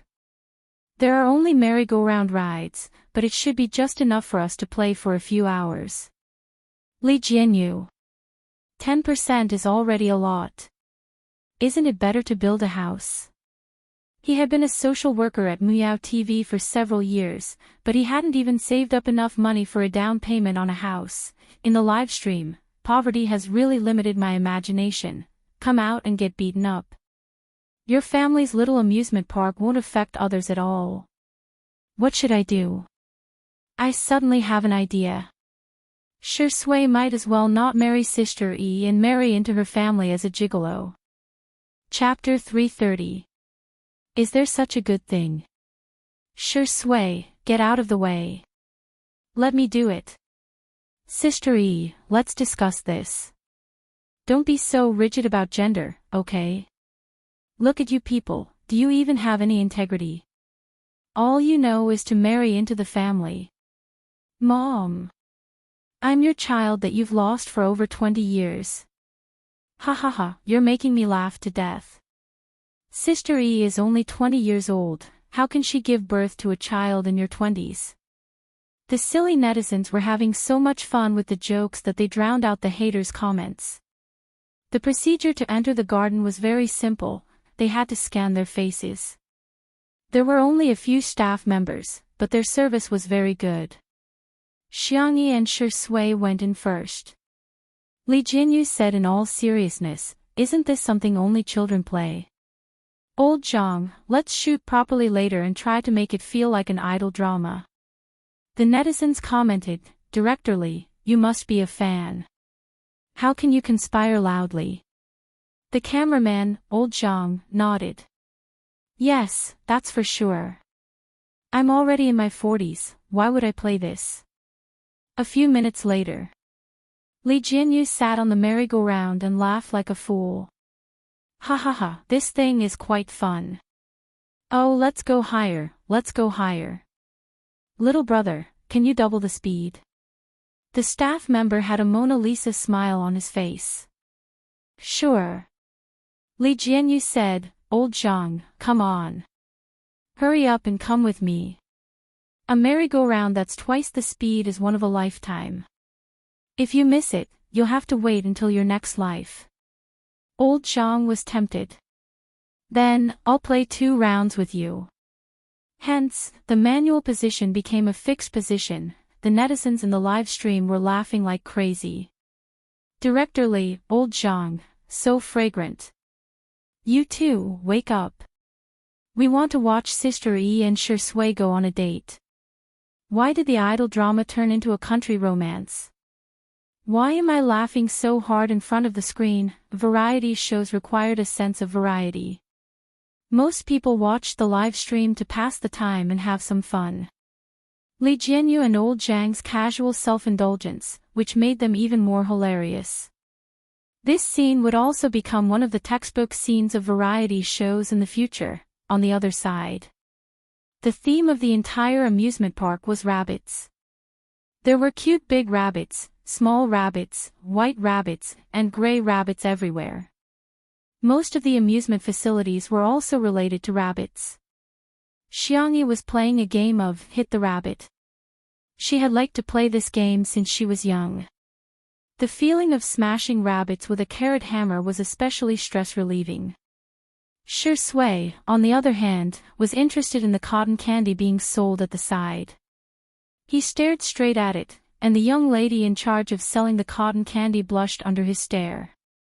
Well, do you want some? I'll give you one. Shui thanked her with a smile and waved at her. However, after Xiangyi finished playing with the rabbit, she felt her sleeve being gently tugged. She looked up and saw Shui's wet eyes. She looked pitiful. Xiangyi's tone was like coaxing a cub. What do you want?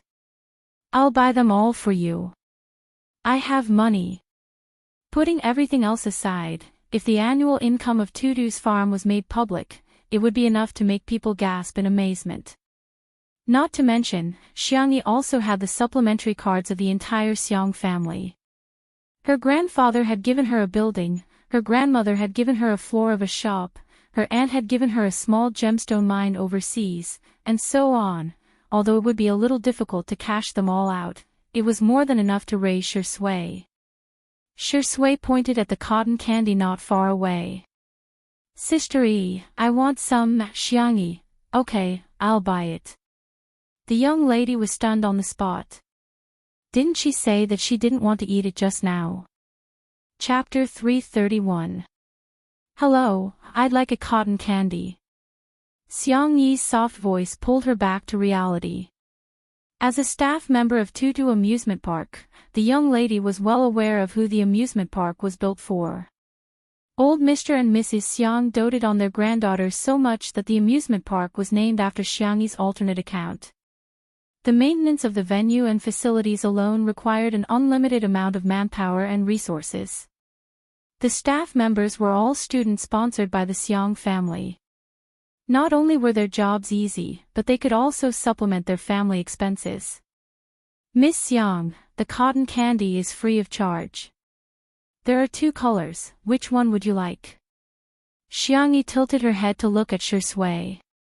He looked down and said with a faint smile, pink. Okay, please wait a moment. Soon, a huge pink fluffy cotton candy was handed to Xiangyi. Xiangyi handed it to Shui with a radiant smile.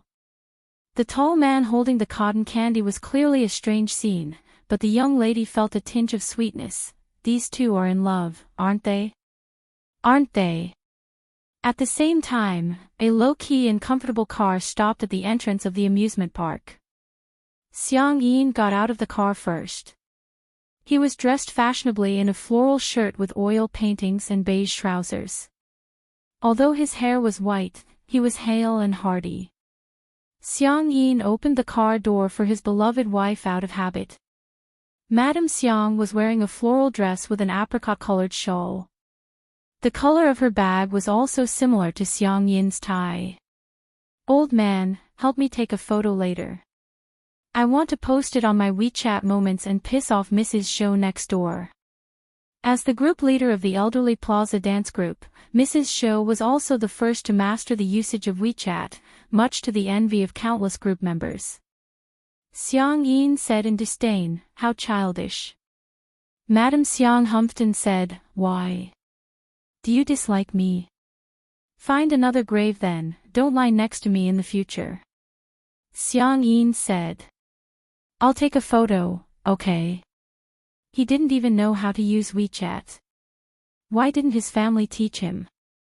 Of course, it was because his son was busy, his daughter was busy, his grandson was busy, and his granddaughter. He didn't have a granddaughter. This brat had angered her own grandmother so much that she fainted several times. There was no way he would admit that she was his granddaughter. Xiang Yi's grandfather, Madame Xiang, was not very good at surfing the internet, so she didn't know about Xiangyi's live stream. Madame Xiang said, "I heard from Feng Feng that little Tutu has become normal. Did you forget what Daoist Qin said? She was possessed by an evil spirit." Nonsense. Although Xiang Yin's grandfather was a traditional Chinese medicine practitioner who believed in the theory of yin and yang and the 5 elements to treat illnesses, he firmly refused to believe in ghosts and gods. Why are you mentioning her? You're affecting my mood. Let me tell you, old woman, Xiang Yin will never acknowledge her as my granddaughter. Madame Xiang sighed. When she thought of how Xiang Yi had done all kinds of evil deeds in the past year, she felt really suffocated. At first, she brought Xiangyi back to the Xiang family's old mansion to recuperate, but she ended up causing a huge ruckus in the old mansion. The worst time was when she angered Xiang Yin so much that he was sent to the hospital and almost sent to the intensive care unit. Over time, no matter how passionate the two old men were, they became disheartened. Later on, Sengchen made the decision to send her away, but Xiang Yi didn't take the initiative to contact them. Gradually, there was no news from her. To their surprise, when they entered the garden, the staff said respectfully, "Old master, Miss Xiang has brought her friends here to play." Xiang Yin frowned and asked, "How many people? Are they men or women?" The staff answered, 3 men." Xiang Yin's beard flared up and he hollered, "This brat." Chapter 332. She's getting more and more outrageous. Previously, when she was in the Xiang family mansion, she was so obsessed with her online dating partner. Of course, Xiang Yi's grandfather, Madame Xiang, didn't know that Xiang Yi had more than one online dating partner at that time. Madame Xiang liked to be lively and lively. From time to time, there would be gatherings at home, and the guests were all her old friends. Occasionally, she would bring her nephews and grandchildren to hang out with each other. This wretched girl actually fell in love with a man who is more than 10 years older than me. He's a generation older than me too. If it's really a match made in heaven, it's fine. The Xiang family doesn't value seniority that much anyway. However, he's a notorious playboy. Xiang Yi insisted on marrying him and threw a tantrum for a long time before she stopped. Madame Xiang persuaded, "Why don't we go back?" Firstly, she was afraid that Xiang Yi would get so angry that he would fall ill when he saw Xiang Yi. Secondly, she was afraid that her little tutu would be reprimanded and beaten up. No matter how disobedient Xiang Yi was, she would still feel sorry for her. Although Xiang Yi's grandfather sounded stubborn, she was well aware that Xiang Yi doted on Xiang Yi the most among all the men in the family. The boys doted on her, but Xiang Yi doted on her. Other families would carry their children until they were 2 or 3 years old at most, but Xiang Yi didn't even walk much when she went shopping when she was 4 or 5 years old. Xiang Yi was the one who carried her around. "I'm not going back. She should be the one avoiding me. How can I, an elder, avoid her?" Xiang Yi's grandfather was fierce and he waved his gentleman's cane in the air twice. "I'll go see what she's up to again. If she dares to mess around, I'll break her legs." Xiang Yi took the lead and walked in. Madame Xiang hurriedly followed him. There weren't many amusement parks in Tutu, and the rides were all low risk. They had a wide view and could see everything at a glance. As soon as Xiang Yi's grandfather, Madame Xiang, entered, she saw Li Jianyu and old Zhang, who were still on the merry-go-round, were having a great time. At this moment, it was already at 4 times the speed, and the merry-go-round had turned into a flying merry-go-round. Although Xiang Yin was old, he still had a sharp sense of hearing and sight. However, it took him some effort to see the faces of the 2 people clearly. Xiang Yin hollered, "This wretched lass has such poor taste. Not at all like him." Madame Xiang took out her reading glasses and gracefully put them on. After looking at them for a while, she sighed in melancholy. How could this be? Each one was uglier than the other. And each one was older than the other. Little Tutu's taste in men was really, it was too horrible to look at. All of a sudden, Xiang Yi noticed that there was some movement coming from the car that Tutu had crashed into. He squinted his sharp eyes and vaguely saw Shui's back. He couldn't help but mutter, "This seems okay, Madame Xiang, old man, what did you say?" Xiang Yin cleared his throat and pretended to be fierce. "I'll go see what kind of wretched man she's found." Madame Xiang was even more worried. Is this guy even older? The 2 walked past the tripod where the camera was fixed. Li Jianyu and old Zhang were immersed in the childish joy of men and didn't notice the 2 of them at all. However, the netizens watching the live stream had sharp eyes. "Wow!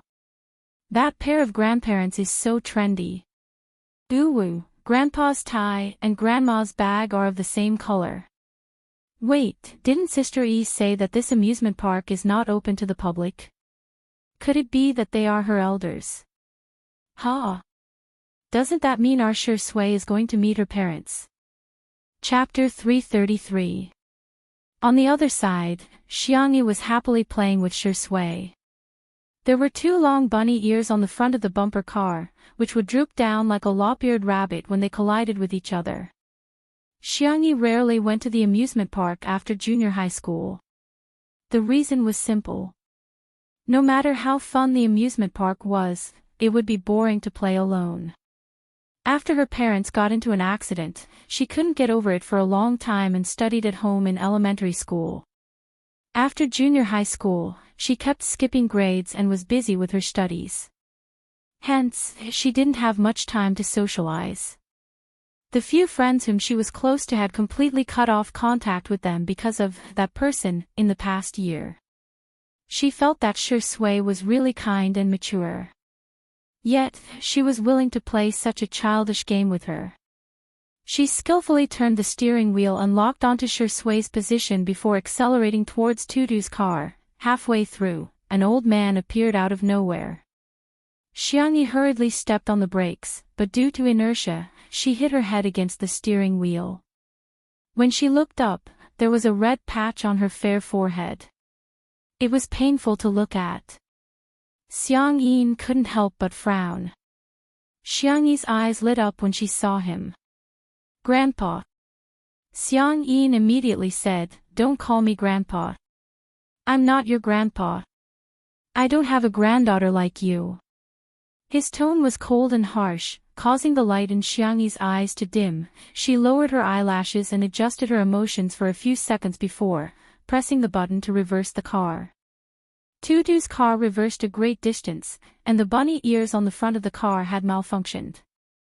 They drooped down dejectedly and looked listless. Xiangyi was speechless. What? I told you not to call me Grandpa and you're really not going to do it. You're finally obedient. Xiangyi didn't expect that he would get angry when Xiangyi was disobedient. Now that she was obedient, he got even angrier. Madame Xiang was a few steps slower. When she walked over, she discovered that Xiangyi had reversed the car and left without saying a word. Seeing that Xiangyi's forehead and eyes were red, old Mrs. Xiang's heart melted and she waved at her. Your grandpa is scaring you, ignore him.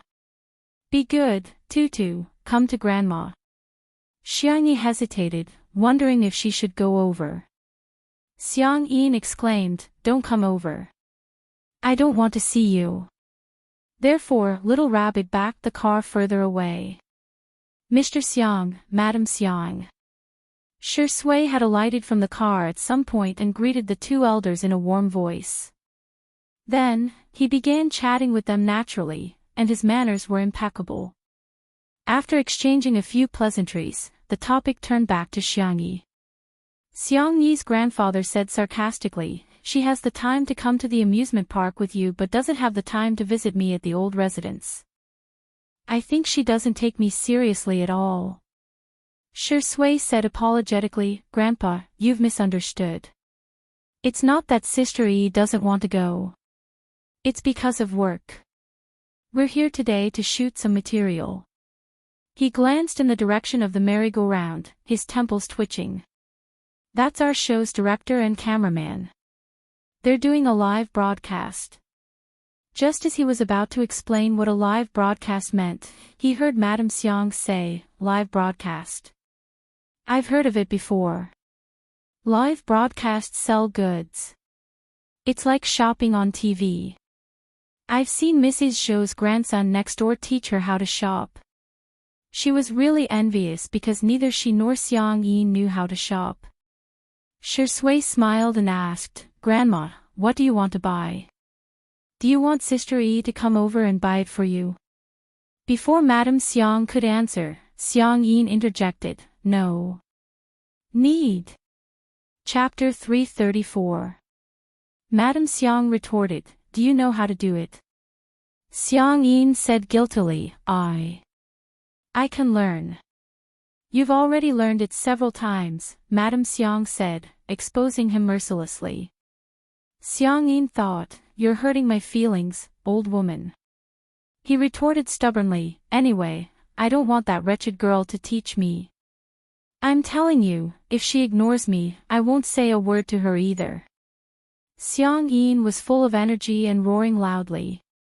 Xiang Yi vaguely heard what he said and wanted to hide in a corner, but the car didn't move at all. She looked up and realized that Shi Sui had pressed the switch with her fair and slender fingers.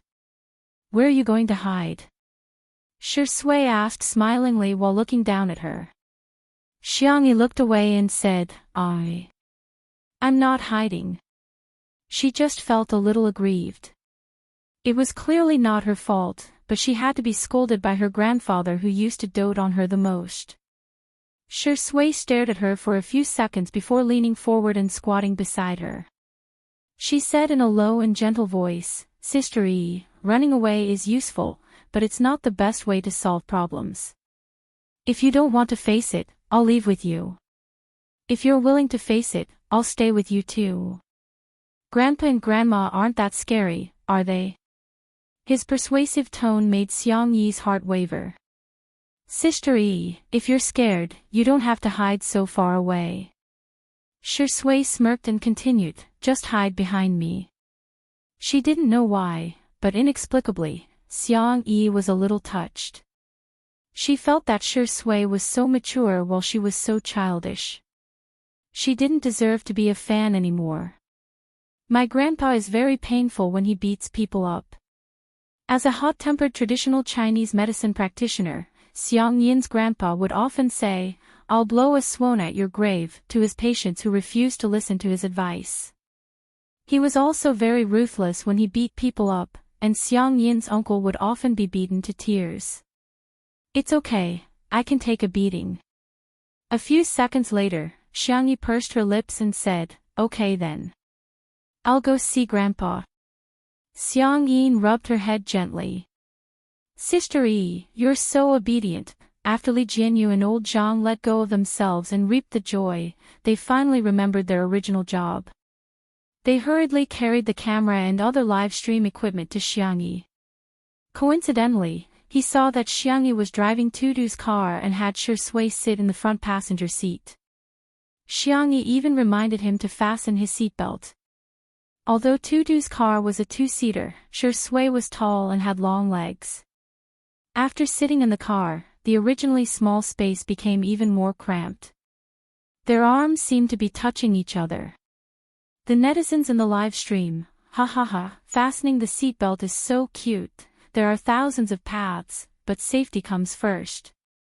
This car is so cute. He wanted it. I want it. The two of them drove to Xiang Yi's grandfather, Madame Xiang. Shi Sui got out of the car while Xiang Yi was still hesitating. The man chuckled and opened the car door for her. He drew a half circle in the air with his hand, as if inviting a proud and elegant princess to dance. Princess Tutu, please get out of the car. Xiang Yi was speechless. She was a little embarrassed, but she was also a little happy to have a way out. She got out of the car and tugged at the hem of her clothes uncomfortably. She said softly, hello, Grandpa and Grandma. Xiang Yin was speechless. She's calling me Grandpa again. She's so obedient. But does she think I'll forgive her just like that? How naive. I'm the most difficult old man to coax in this world. My wife is the most difficult old woman to coax in this world.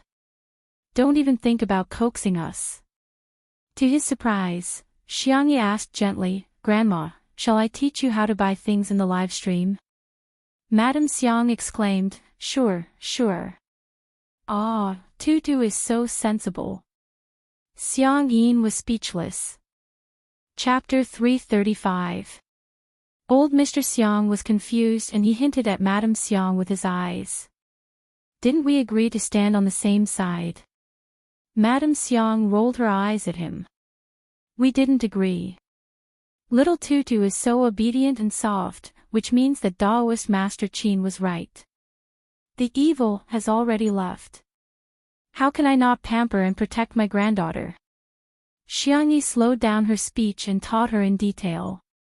Grandma, take out your cell phone first, then click on this orange app and click on the search box at the top. Madame Xiang didn't manage to learn it after listening to it once. Xiangyi impatiently taught her the second time. Finally, Madame Xiang learned how to search for the live stream and clicked on the live stream that was ranked number 1 in real time. Dear viewers, this rag absorbs water and it's excellent. There are also several colors to choose from. It's priced at 59.99 yuan in the supermarket and 19.99 yuan in our live stream for a super low discount. The first 10,000 people to bid for the treasure will be given an additional 100 milliliters of natural, pollution-free fruit and vegetable detergent. The live stream host shouted enthusiastically, and at the critical moment, she suddenly exclaimed, "Our live stream is limited to 50,000 copies. Dear viewers, 5 4 3 2 1, upload the link." Madame Xiang said anxiously, "Little Tutu, hurry up and buy it, otherwise, you won't be able to buy it." Xiang Yin was speechless. It's not like we don't have rag in our house. Besides, when have you ever done any housework? Madame Xiang barked, "Shut up." Xiang Yin said, "Okay." Seeing this scene in the live stream of Two Under One Roof, the netizens almost burst into laughter. I'm watching a live stream. Grandma looks just like the first time I saw a live stream selling goods. Ha ha ha ha ha, I can't take it anymore. Grandma is so cute when she's angry at Grandpa. Grandpa looks fierce, but I didn't expect him to be a henpecked husband. Looking at the interaction between her grandparents, Xiangyi couldn't help but burst into laughter. She followed the live stream's instructions and grabbed the coupons before buying them. The screen showed that the order had been successfully placed. Madame Xiang was overjoyed. "Great, great. We've got it." Xiangyi said, "Grandma, it's actually more than 50,000 was just a marketing tactic." Before he could finish his sentence, Shui patted him on the shoulder. The young girl exchanged glances with him, understanding tacitly. As long as Grandma is happy, there's no need to expose her. Then, the host started to show the second product. This is a pair of men's sports shorts. It absorbs sweat and is easy to wear. Original price blah blah blah. Madame Xiang said in disdain, "Little Tutu, isn't there a skip button?" Xiangyi shook her head. However, Xiang Yin was a little anxious. He hollered at the screen, "Why are you speaking so quickly? Kid, speak slowly." He didn't even hear it clearly. The netizens in the live stream, reality, the reality of the world, ha ha ha, does anyone want to go to the streamer's live stream and spam, "Speak slowly"?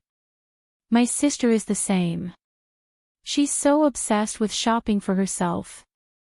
When I asked her to buy me socks, she said, "You're not worthy, cack."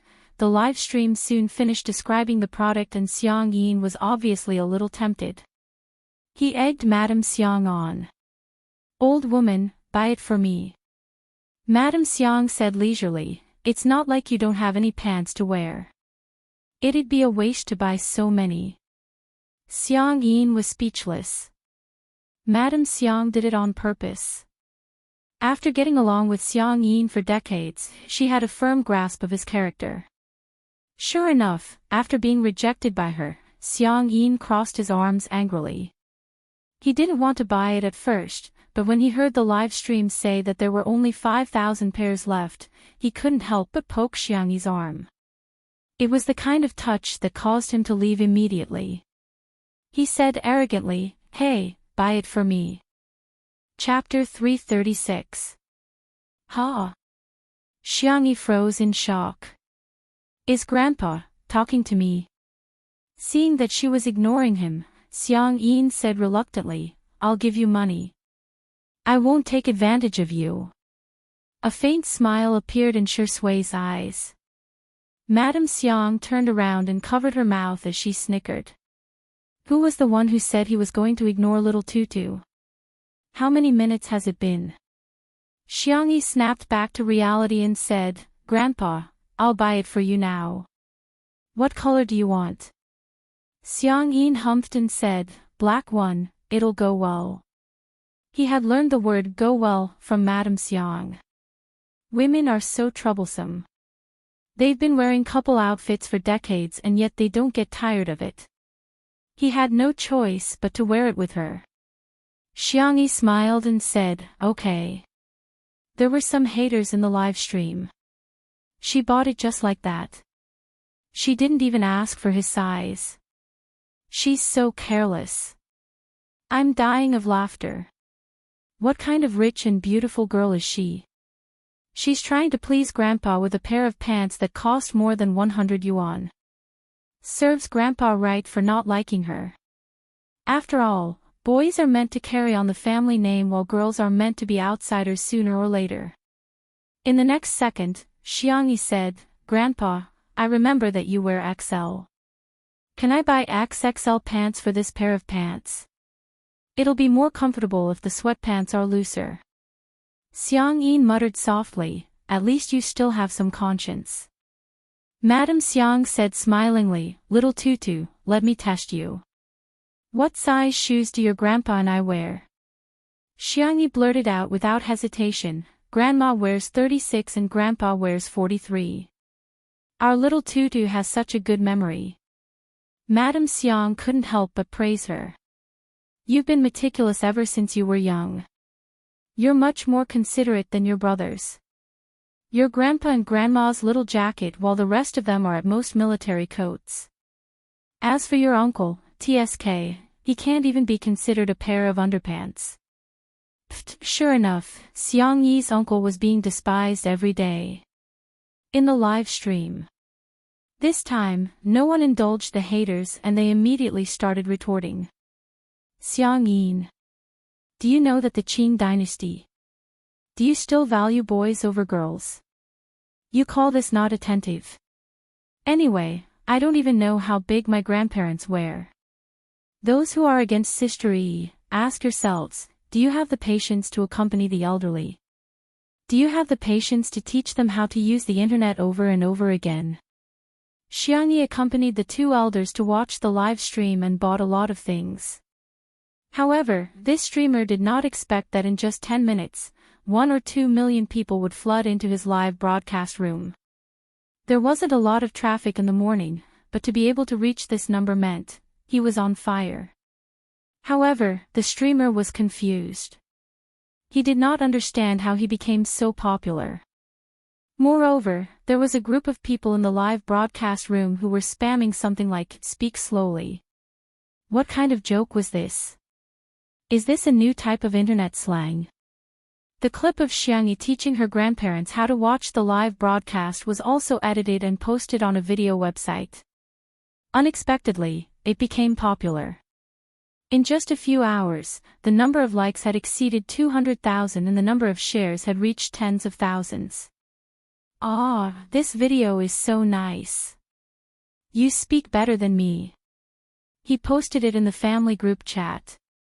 My mom and aunts have learned to watch live streams and shop online. My grandparents said that this girl is beautiful and kind-hearted. Judging from the way she looks at me, I suspect that Sister E is their biological granddaughter. It was also from this day onwards that Xiangyi began to gain a large number of middle-aged and elderly mother fans, milk powder fans, and milk powder fans. Her popularity soared. When her grandparents were satisfied with the shopping, Xiangyi finally turned off the live stream on her cell phone. Madame Xiang said softly, Old rabbit, look, little Tutu has returned to her original self. Xiangyin said awkwardly, I haven't forgiven her yet. Does she think she can coax me with such a simple method? She only managed to coax 1% of me. Humph. Chapter 337. Xiangyin stole a glance at Xiangyi, only to discover Shui handed him a bottle of water and even took the initiative to unscrew the cap. Xiang Yin squinted and fixed his gaze on her. She was quite pleasing to the eye just now, but now, she's so annoying. However, Madame Xiang mistakenly thought that the two of them were in a relationship. Perhaps because of Li Jianyu and old Zhang, she was more and more satisfied with Shui. In the manner.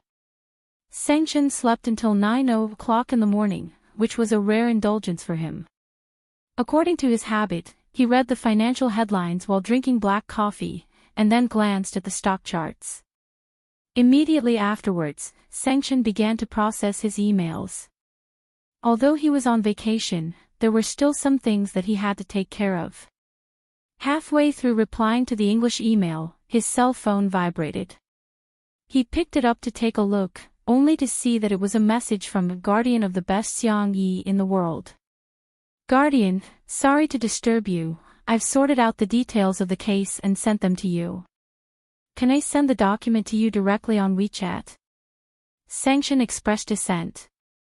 Soon, Guardian sent the document over. Sengchen opened it and skimmed through it before carefully combing through it. The gist of it was that Guardian's good friend had graduated from college this year and she majored in chemistry.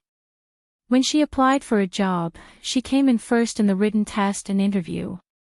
However, in the end, she was not hired and a man who ranked lower than her was hired instead. She called the HR department to inquire about it, but the reply she received was that the position was more suitable for men. Guardian's good friend was furious, but she had just graduated and didn't have the money to file a lawsuit. Guardian wanted to seek help from a public interest lawyer on Weibo, so she tried to post it. She didn't expect to receive a reply from Sengchen. She was already very grateful. After learning that Sengchen was Sister Yi's elder brother, she felt even more embarrassed because she felt that she had caused trouble for Sengchen and indirectly for Sister Yi. Guardian, is this lawsuit easy to fight? If it's a waste of time, forget it. My friend is looking for a new job. Guardian, pitiful. JPG. In the beginning, she and her good friend were indeed furious, but as time passed, they had no choice but to accept it. After all, there was too much inequality in this society. They were just two ordinary freshmen. How could they fight against those cruel rules? Chen, I'll arrange for someone to follow up. Chen, do you have any more expression packs? The guardian on the other end of the screen was stunned for a moment. Only then did he realize that the emoticon she had just sent was made from Sister Yi's GIF. Guardian, yes, yes. She hurriedly sent over the dozens of Sister Yi emojis she had made. On the other end of the screen, Sengchen was expressionless and serious. He saved the emojis one by one. Chen, for the sake of the emoji pack, I will personally take charge of this case. The trial is expected to start in 3 days. You and your friend should prepare for it. Guardian. Did she see wrongly? The top lawyer in the country, a big shot who only took on cases in the millions, was actually going to personally take on such a small case. Guardian was instantly terrified. This is not necessary. Moreover, Sengchen was not a public interest lawyer. His legal fees were very, very expensive. Even if Sengchen didn't want it, she and her friend should give him some. She reckoned that she and her friend would have to eat dirt for the next few months. She lowered her head and looked at her phone.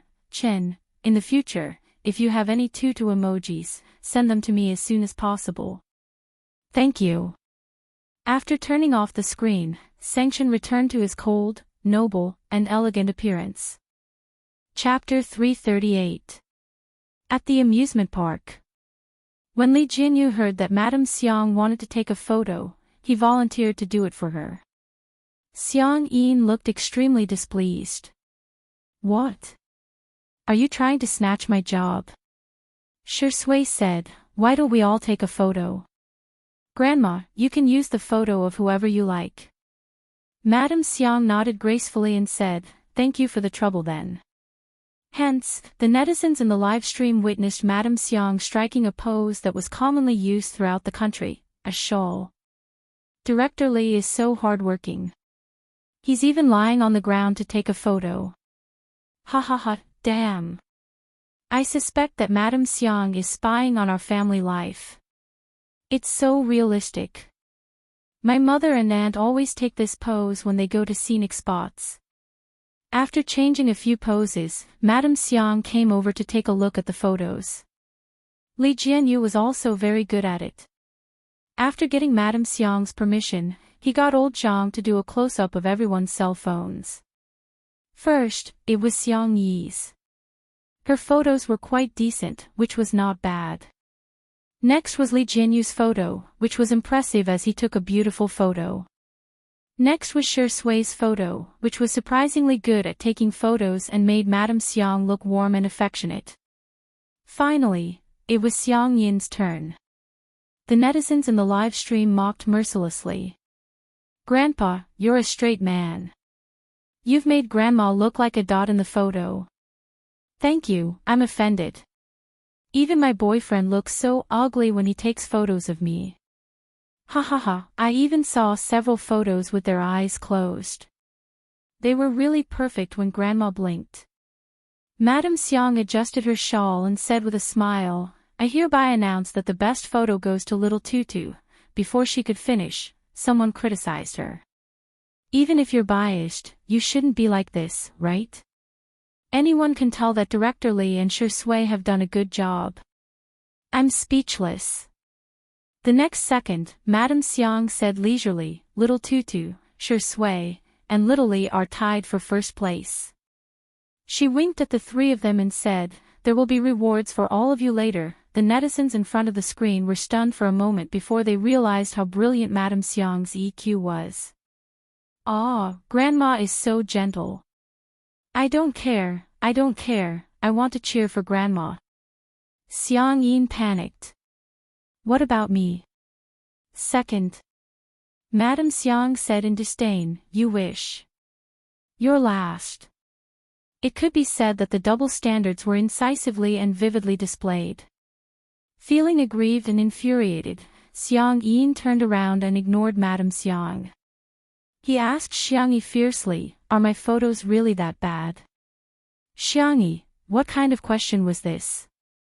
Just as she was struggling with how to answer, Shi Sui naturally continued, Grandma must like the photos you took the most because you're the person she likes the most." Xiang Yin's face stiffened.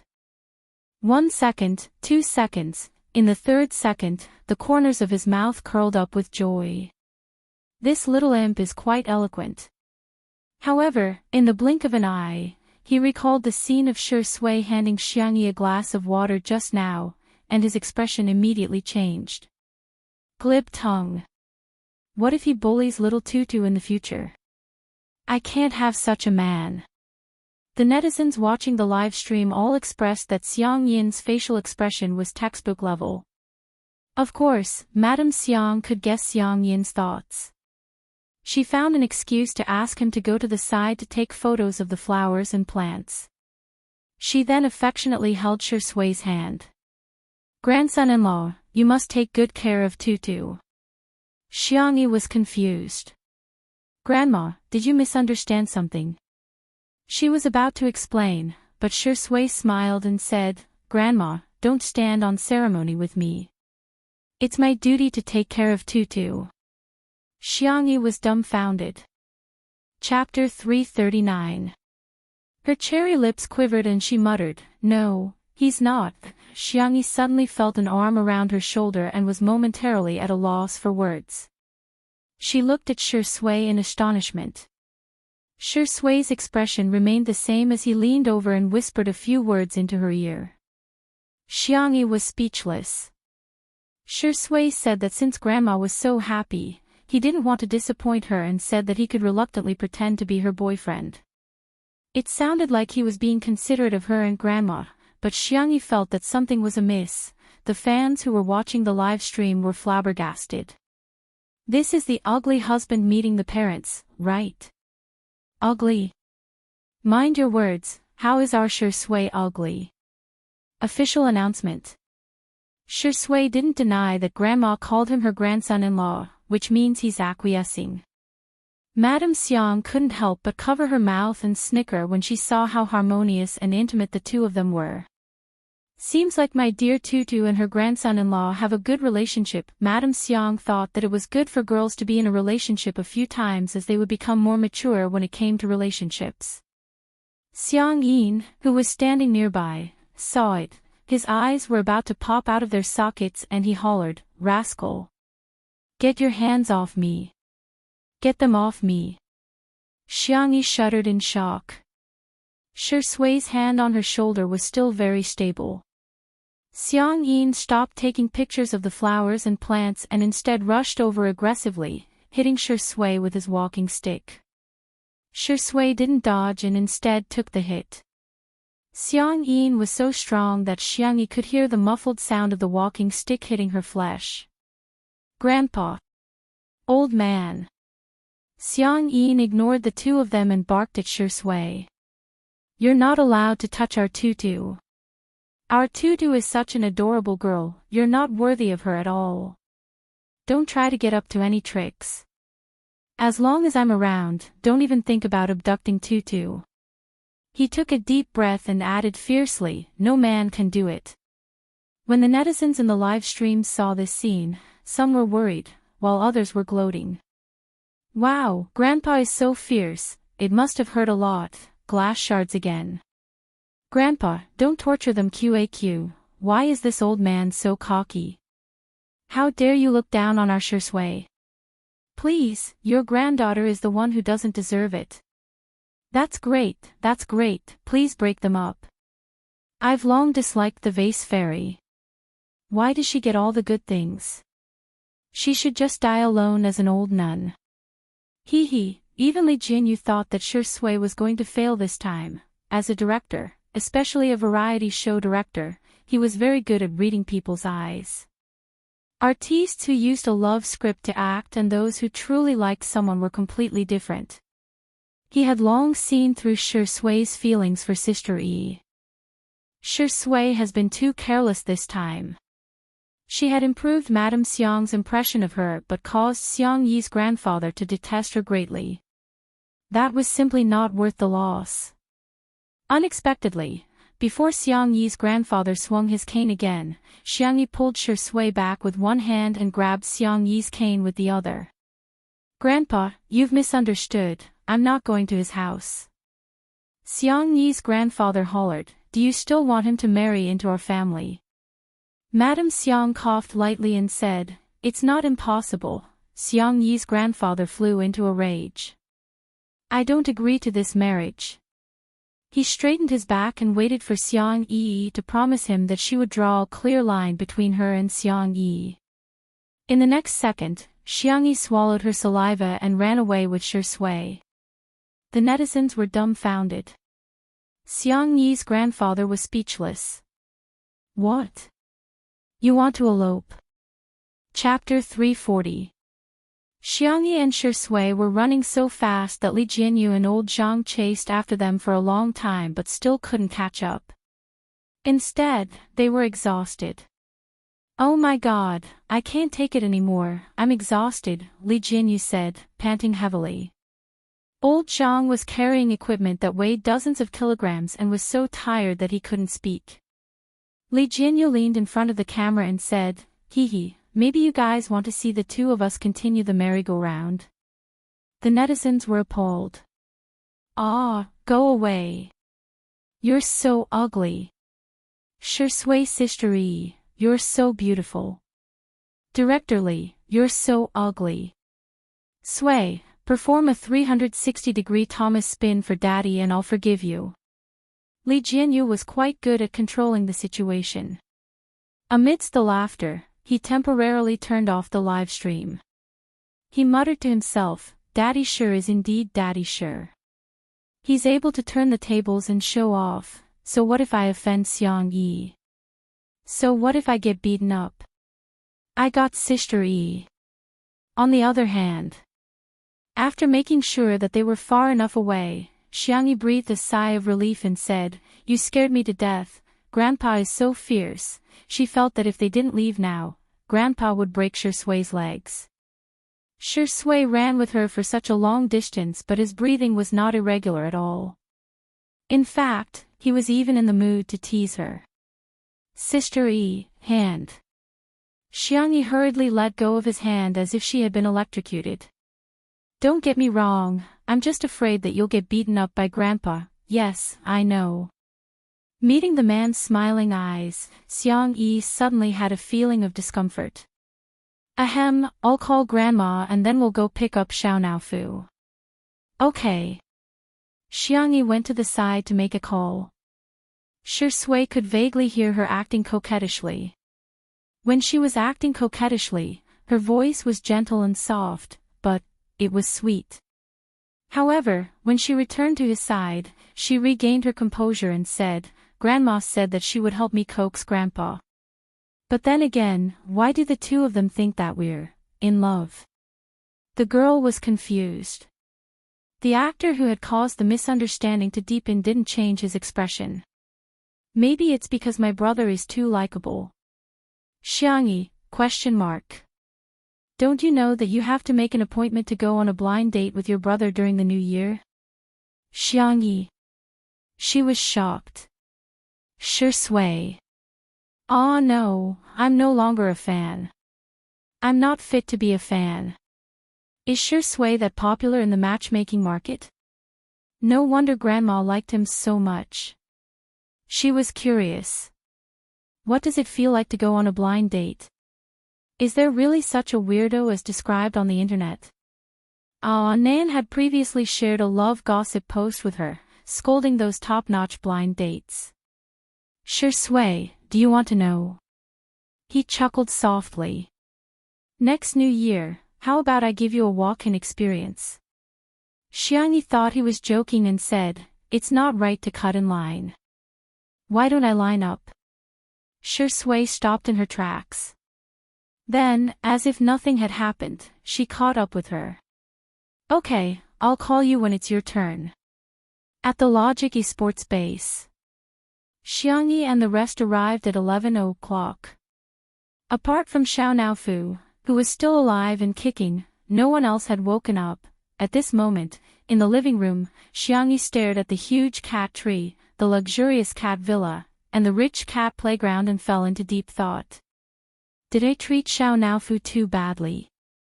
Brother and the rest are too nice to Xiao. She somehow felt like a poor child who had gone to a rich relative's house to be pampered. Hearing the footsteps, Xiao turned around and wagged its tail excitedly before scurrying towards Xiangyi. "Oh, stupid woman. I want a hug. I want a kiss." All of a sudden, a pair of large hands grabbed the back of Xiao's neck and raised it in front of him, smiling lazily. "Xiao, long time no see. Do you want a kiss with your brother? Get lost, damn it." Chapter 341. Shui's peach blossom eyes curved slightly as a playful smile flashed across his face. He leaned down and pretended to kiss Xiao. His pale thin lips were getting closer and closer to Xiao. Meow meow meow. Xiao stretched out its chubby paws and desperately blocked Shui's lips, not allowing him to get any closer. Shui's eyes flashed with a sinister light as he slowly retreated. Xiao breathed a sigh of relief. Woo, this hoo-hoo has protected his innocence. Suddenly, Shui made a sound of surprise. "Sister E, do you think Xiao is bald?" Xiangyi leaned over to take a closer look and said worriedly, "It seems to be a little." The fur on the top of Xiao's head was obviously thinner than the rest of his body. Just how long has fourth brother been stroking me in these few days? Xiao's eyes widened as it raised its paws and rubbed its head. Did this hoo-hoo's fur really become thinner? Then wouldn't it become a bald tiger? Unexpectedly, what greeted it was a sudden kiss from Shui. With a soft, pop sound, the man's lips were imprinted on Xiao's cheek. Xiao, rumble, the whole world began to collapse. It was as if it had been struck by lightning as it stared blankly at Shui. "TSK, why are you shedding fur?" Shui's lips curled into a devilish smile. "It doesn't taste good at all when I kiss you." Xiao Naofu. Dog man. F***ck. You mother f***ker, I'm going to bite you to death. It opened its mouth wide and revealed its sharp teeth, looking like it was going to fight Shui to the death. But in the next second, it fell into a warm and fragrant embrace. "Xiao Naofu, don't bite." Xiangyi spoke in a tone like she was educating a child. Xiao Naofu pointed its paws at Shui. "Oh whoa. Oh whoa, he kissed me. Dog man, he kissed me." Xiangyi understood what it meant. She coaxed it softly, "Brother Shui kissed you because he likes you." Shui added fuel to the fire. "Yes, I never kiss other people's kittens." Xiao Naofu was so angry that he lost his mind. Woof. Woof woof. He gradually turned into a dog. Li Jianyu and old Zhang, who were watching from the side, were about to go crazy with laughter. "Xiangyi, Tong Tong, do you still remember that you are a little tiger? Which little tiger in the world would bark like a dog? Okay, don't be angry anymore. Our Xiao Naofu is the most obedient." Xiangyi paced back and forth with it in her arms, patiently coaxing it for a few minutes. Xiao Naofu sniffled and snuggled into Xiangyi's arms, rubbing its head against her cloud-like softness. Not far away, Shui's dark eyes suddenly narrowed. After Xiao Naofu whined and whined for a long time, fourth brother Xiang Yu woke up. He washed up as fast as he could and didn't even have time to comb his hair. The first thing he did was to go downstairs to feed Xiao Naofu cat food.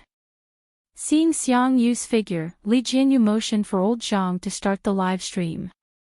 The first scene of the live stream was the esports god's sleepy appearance with his hair standing on end. "Sister." His voice was slightly hoarse as he had just woken up. "Brother, I'm here to take Xiao Naofu home." Xiang Yu was silent. He took Xiao Naofu from her arms and skillfully rubbed its head. He said coldly, "Changing environments often is not good for cats' mental health." The netizens in the live stream, "I love Smog's look when he just woke up. Ha ha ha, Sameo Gu is rubbing the cat like he's making meatballs. Sameo Gu, without Xiao Naofu, it's not good for my mental health." Chapter 342. Ha ha ha, you, keep pretending. I still have the video of you snorting cats last time. Xiangyi, let's eat first, we'll ask Xiao Naofu for his opinion later. Xiang Yu nodded coldly. "What do you want to eat?" "I'll order takeout. I've prepared the ingredients." Xiangyi's eyes curved slightly, as if there was a gentle moonlight hidden in her eyes. "Brother, let me cook for you guys." Xiang Yu said in all seriousness, "You do yours, I'll order mine." His sister's food belonged to him. Takeout belonged to Wander and the other animals. The esports base had hired an auntie to cook, but the players were still used to ordering takeout. The auntie helped Xiangyi and soon, the aroma of food began to waft out of the kitchen. The smell was so fragrant that the players who couldn't be woken up by the alarm clock all woke up one by one. "Auntie, what did you make today? It smells so good." "Amazing, it's braised pork, right? I'll have 2 bowls of rice later. I think I can smell the pork rib soup." Sob, "I'm so hungry. Do you have any snacks to fill my stomach?" Xiang Yu waited until they were almost done with their discussion before he casually said, "My sister is here." Ha! Everyone was shocked. They had signed a contract with the live stream software to stream for a certain amount of time every month. Occasionally, they would watch the live streams of other streamers, but there was one live stream program that everyone had to watch in addition to the replay videos of the competition. That was Xiangyi's edited version of her cooking. It was a godly meal. Watching her cook was simply a form of enjoyment. They didn't expect that Xiangyu would come to their esports base to cook today. The group of youngsters immediately began to fawn over Xiangyu. I'll scoop Xiao Naofu's poop today. Smog, you're my good brother, so your sister is our sister too. Brother, do you want some water? Do you want ice water, hot water, or warm water? Warm water. Warm water. He was undoubtedly a bootlicker. Xiangyu waved his phone. I ordered takeout for you guys. I'll eat my sister's cooking later, you guys eat takeout. Humph. Stingy. Forget it if you don't want to eat. Takeout is just as delicious. Just as he finished speaking, the takeout and Xiangyu's dishes were served at the same time. Xiangyu ordered the crayfish that they often ate, as well as a barbecue wrapped in foil, which was still warm after being unwrapped. Xiangyu made braised pork with quail eggs, braised prawns, braised gourd with ginger sauce, stir-fried vegetables with mushrooms, and pork ribs with corn soup. The main dish was curry chicken omelet rice. I made a few home-cooked dishes. Have a taste and see if you like them, Xiangyu said gently. Wander and the others first tasted the crayfish and barbecue. Then, under Xiangyu's murderous gaze, each of them took a bite of Xiangyu's food. The braised pork was fatty but not greasy. It was soft after being stewed.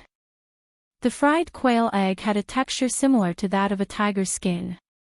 It was full of sugar-colored syrup. The prawns were light red and glossy, fresh, salty and slightly sweet. The sponge gourd was refreshing and delicious, tender and fragrant. The omelet rice mixed with curry, the unique spiciness of curry and the tender and smooth egg skin were a perfect match. There was nothing more blissful than scooping a big mouthful into one's mouth. This is too good. Eat. Eat. Eat. Delicious. So delicious. What kind of trash is takeout? The group of young teenagers were not even afraid of Xiangyu. They buried their heads in the food crazily. Bianyu asked, Sister, it must be hard for you to descend to the mortal world, right? Sister, do you play games? I'll take you flying. Sister, do you still need a younger brother? Chapter 343. The youths ate until the corners of their mouths were glossy and their cheeks were puffed up. The netizens commented, I'm used to it. Ms. Xiang is really a Mary Sue. Vicissitudes of life lighting up smoke. JPG, I suspect that Sister E has drugged the food. Otherwise, why is everyone eating so happily? Are these still the rebellious and wild kids who made the club manager and coach worry so much? How can they become obedient in front of Xiangyu? While Xiangyu was feeding Xiao Naofu the prawns, the boys turned to look at Shui. Brother Shui. Captain Wander couldn't care less about table manners. While chewing, he asked, Are there any requirements for appearing on your show? Shui raised her eyebrows and said, I'm afraid you'll have to ask the director. Wander looked at Li Jianyu and asked, Uncle, can we appear on your show? Li Jianyu was confused. I'm only 2 years older than Shui. Why is Shui her brother and I'm her uncle? I'll give you 10 seconds to reorganize your words, Li Jianyu said sternly with a sullen expression. Wander was stunned for a moment before coming to a sudden realization. He exclaimed loudly, Uncle. Can you give us a chance? Li Jianyu was speechless. The comments section of the live stream was flooded with, ha ha ha ha comments. Li Jianyu said calmly, No, you guys are too expensive, we can't afford to hire you. The esports industry in China was very popular, and with the development of live streaming, the commercial value of esports players was now no less than that of celebrities. It would be fine to hire 1 or 2 people, but with so many of them, they really couldn't afford to hire them. Wander immediately exclaimed, Uncle. I can do it for free. Ah, Shui chimed in, I don't want it either. Xiao Yang said shyly, As long as I'm full, Li Jinyu was speechless. Sister E, you're indeed worthy of your reputation. You've saved the program team a 7-figure sum of money with just one meal, isn't it just calling me uncle? What's the big deal? You can even call me grandpa. Li Jinyu revealed a silly smile as if a pie had fallen from the sky. After the meal, the youngsters were all stuffed. They were all slumped on the sofa or beside the coffee table like a group of salted fish. Xiangyi placed Xiao Naofu on the ground, then pointed at Xiangyu, and then at herself. Do you want to stay with Big Brother, or come home with me? Xiangyu was full of confidence. He had doted on Fu Fu so much that he could get whatever he wanted. He even gave his own bed to Fu Fu as a cat bed. Therefore, Fu Fu would definitely choose him. The next second, Xiao Naofu didn't even look at him as it happily jumped into Xiangyi's arms and hummed softly. Meow ah meow, stupid woman. Bring this ho-ho home. Xiangyu's face was filled with disbelief. How could this be? How could this be? Was the love that Fu Fu had for him all these years all fake? Coincidentally, the camera gave him a close-up, and the netizens in the live stream couldn't stop laughing. So love will disappear, right? DBQ Simeogu is really pitiful, but I really want to laugh. Poor Simeogu, he's finally going to find out that Xiao Naofu is a green TB *TCH. Xiangyi carried Xiao Naofu in her arms and got ready to leave. Wait! Xiangyu suddenly called out to her, his eyes falling on her arms. Fu Fu. Is there something that I haven't done well enough? Xiao Naofu blinked its clear, ice-blue cat eyes and meowed. Meow meow, goodbye, big brother. I'll miss you. Xiangyu gazed at it deeply and said in a low voice, Fu Fu, I'll come and see you. Xiao Naofu turned its head and nestled in Xiangyi's arms with a mischievous smile. Miss you? No way. Sad. No way. Hee hee, I'm just pretending. Chapter 344. This scene was completely recorded by the camera. Li Jinyu's original intention was to film Smog and Cat 2.0, but to his surprise, he managed to capture the scene of the scumbag Xiao Naofu. Green tea Xiao Naofu, scumbag cat. Damn it, this smile is so smart, it's really smart. I suggest everyone hit the scumbag Xiao Naofu on the public chat. Everyone thought that apart from Shui, Xiao Naofu was invincible. However, when Xiangyi and the others returned to the manor, they discovered that there was an adorable little Shiba Inu at home. Its back was light yellow, and its belly was cream-colored. Its eyes were watery and it was lying on the ground obediently. Sanction said coldly, "This is a dog that uncle's friend gave him. He wants you to take care of it for him for a few days. Its name is," he reluctantly said, "Little Shiji." The man, who was as cold as a snow-capped mountain, uttered these 3 words with an inexplicably cute accent. Xiangyi asked, "Little lion?" Its fur color does resemble a lion. Sanction said sternly, "It's little Shiji." Okay. Xiangyi bent forward and rubbed little Shiji's head tentatively. The little Shiba Inu rubbed against her palm obediently. Woof, it's so cute, I'll make you some delicious food later.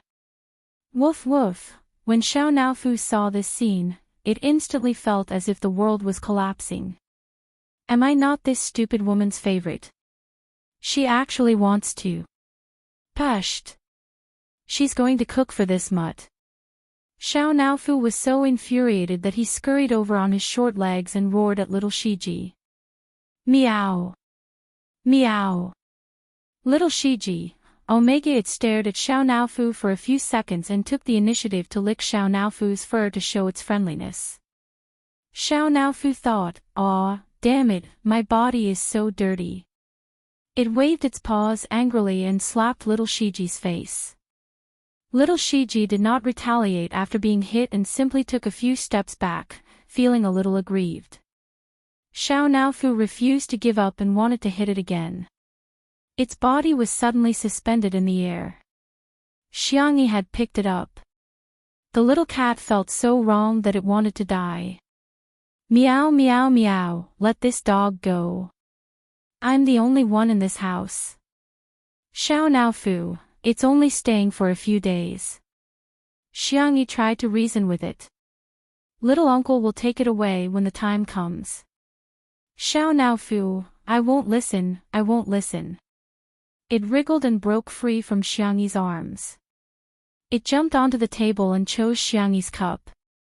It waved its meaty claws and moved the cup to the edge of the table. Meow. Li Jinyu said in surprise, is it threatening you, Sister Yi? Xiangyi. I think so. Woof. Little Shiji had no idea what was going on at all. It rubbed Xiangyi's calf affectionately, seemingly wanting her to rub its head. Seeing this scene, Xiao Naofu fumed and turned on its little jerk mode, bang. The cup fell to the ground. Still not appeased, Xiao Naofu jumped onto the sofa and stepped on Tutu's plushie a few times. It then sat down aggrievedly and shook its chubby body while sobbing. Xiangyi's heart immediately softened. How could she bear to scold it? Just as she was thinking about how to coax Xiao Naofu, Shui stuffed something into her hand. Xiangyi looked down to see that it was little Shiji's leash. Sister Yi, let's go walk the dog, she said without mentioning Xiao Naofu. However, Xiao Naofu leaped over like a whirlwind. Meow. Its tone became more and more childish and pitiful. Meow meow, stupid woman, you're not allowed to walk this dog. At most, I'll let you walk it, okay? Chapter 345. 5 minutes later. Shui held on to little Shiji's leash while Xiangyi carried Xiao Naofu in her arms.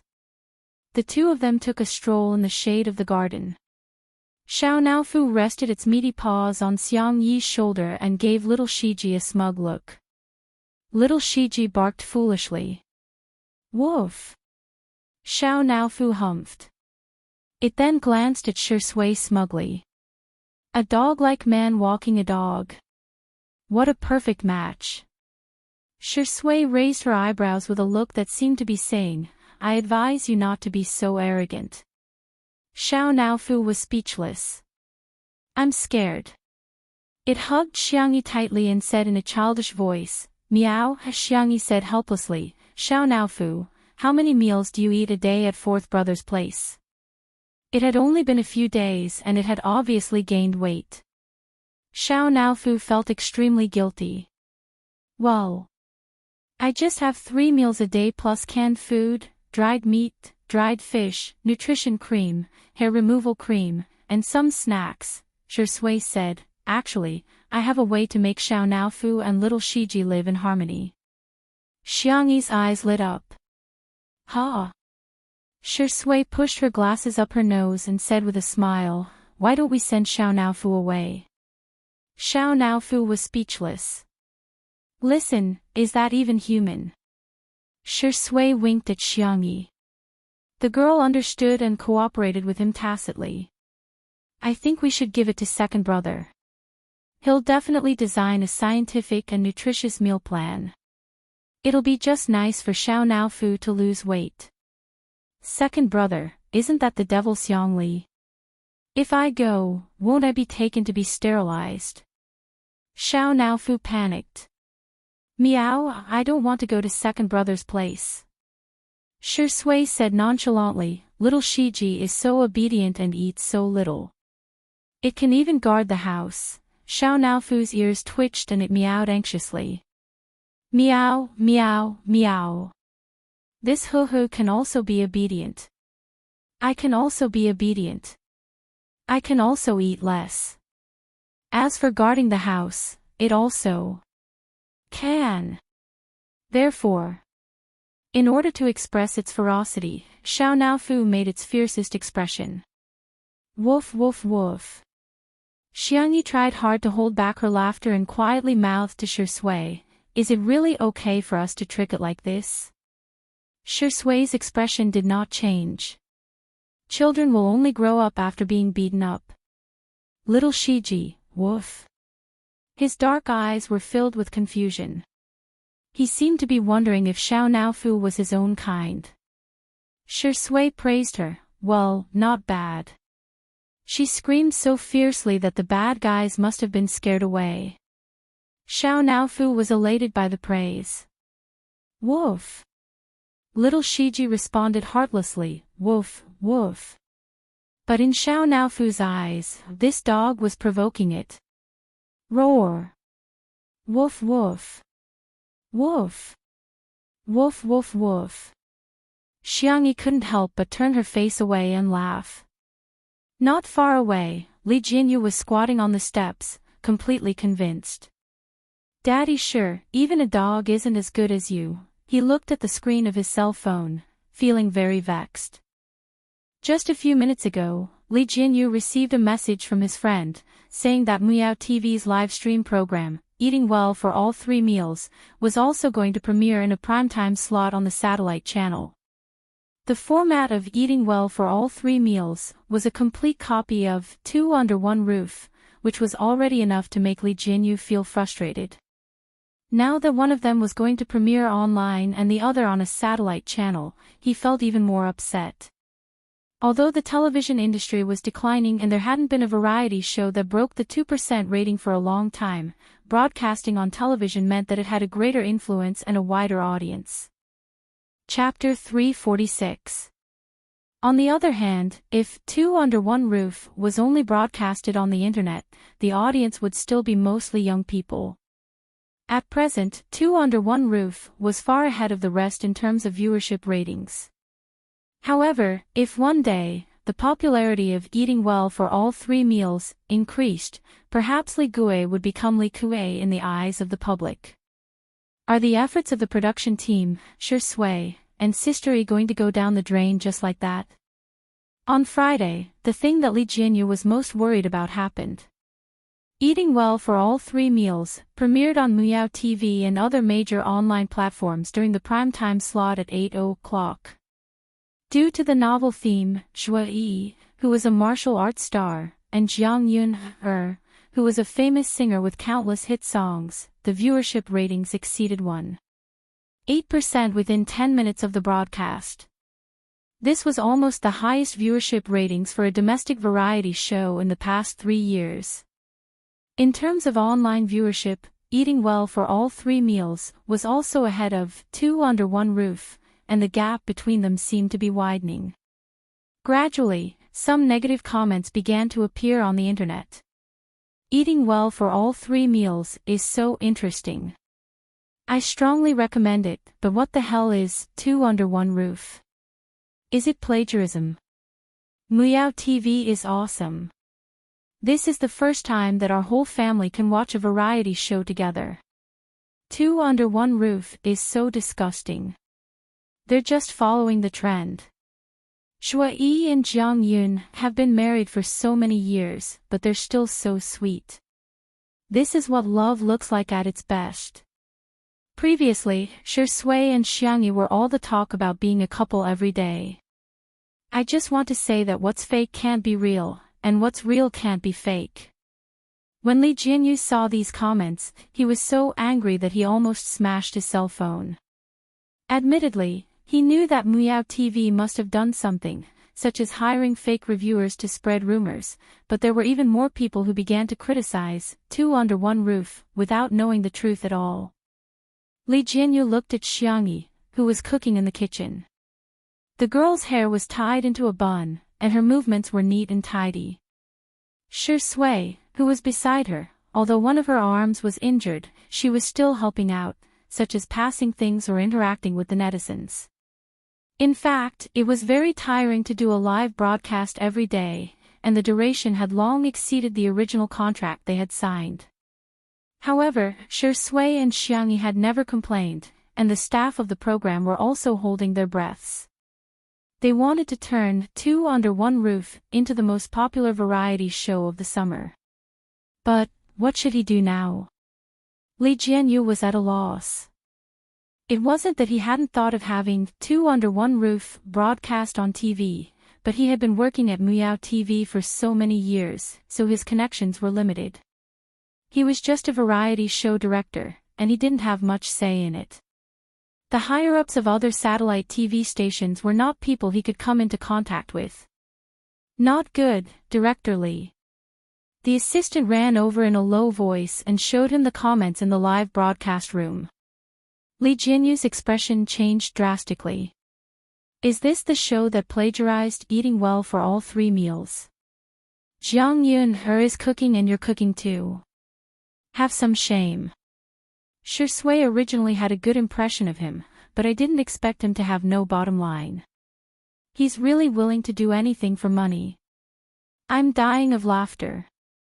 They're a real couple, and that's called showing off their love. They're not lovers at all, yet they're still trying to hype things up. They're really imitating others, someone in the live broadcast room tried to explain, but the new viewers didn't listen at all. They left after scolding, and then new viewers flooded in. Li Jianyu couldn't help but curse. The assistant was worried. Director Li, what should we do now? If this goes on, the reputation of our show will be ruined. All of a sudden, the crisp sound of high heels could be heard from afar. Chapter 347. Da, da, da. Every sound was like the beat of a drum, hitting his heart rhythmically. Good evening, Director Li, a familiar female voice sounded in Li Jianyu's ears. He turned around and was stunned. Director Wan. It was Ruan Qing, the deputy director of Meow TV. Ruan Qing's vision and ability were unquestionable. Back then, he had several variety show proposals, but no one was interested in them at first. Every time, Ruan Qing was the one who recognized his talent and helped him get a few popular TV variety shows. I've already resigned. Ruan Qing was wearing a blouse, a long skirt, and a geometric patterned scarf. Her makeup was exquisite and proper, and she exuded the elegant charm of a mature woman. Li Jianyu rubbed his hands helplessly and asked, "Is that so? May I know what brings you here today?" As a social worker, he was still a little nervous when facing his former boss. Ruan Qing chuckled and said, "I saw the recruitment notice for your program." Li Jianyu was confused. Ruan Qing pulled out a document from her bag and said, "This is my resume." Li Jianyu was dumbfounded. He was dumbfounded and looked at this scene in disbelief. In the glass greenhouse, the warm-toned glass lamps refracted magnificent and bright colors. In just a few minutes, Ruan Qing had successfully joined Two Under One Roof. Li Jianyu accepted this reality in a trance. He felt that he could go to the social worker discussion group and post about it. There would definitely be a lot of clicks. Hashtag about how I became the boss of my beautiful ex-boss and had to tell you about it. Hashtag that's right. Ruan Qing joined the planning team of Two Under One Roof and even became the team leader. Since the live stream was still going on, Li Jianyu explained, "When we're done, I'll get everyone to say hello to you." Okay. Ruan Qing switched to work mode and took out a tablet from her bag to show Li Jianyu the PowerPoint she had prepared in advance. She said in a professional manner, "There are many reasons for the public opinion crisis that Two Under One Roof encountered today. First of all, the people who watch live streams and variety shows overlap, but not completely.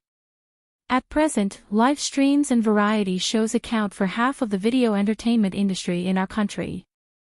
The explanation is very simple, and that is, Two Under One Roof has been promoted." Promotion meant that it was broadcasted on TV. Li Jianyu smiled bitterly. "I've thought of that too, but it's not something that can be done just because you want to." Ruan Qing took a sip of her coffee. "Director Li, may I ask if our production team has a complete promotion and salary increase plan?" Li Jianyu thought she was joking. "You're now the second in command of our show.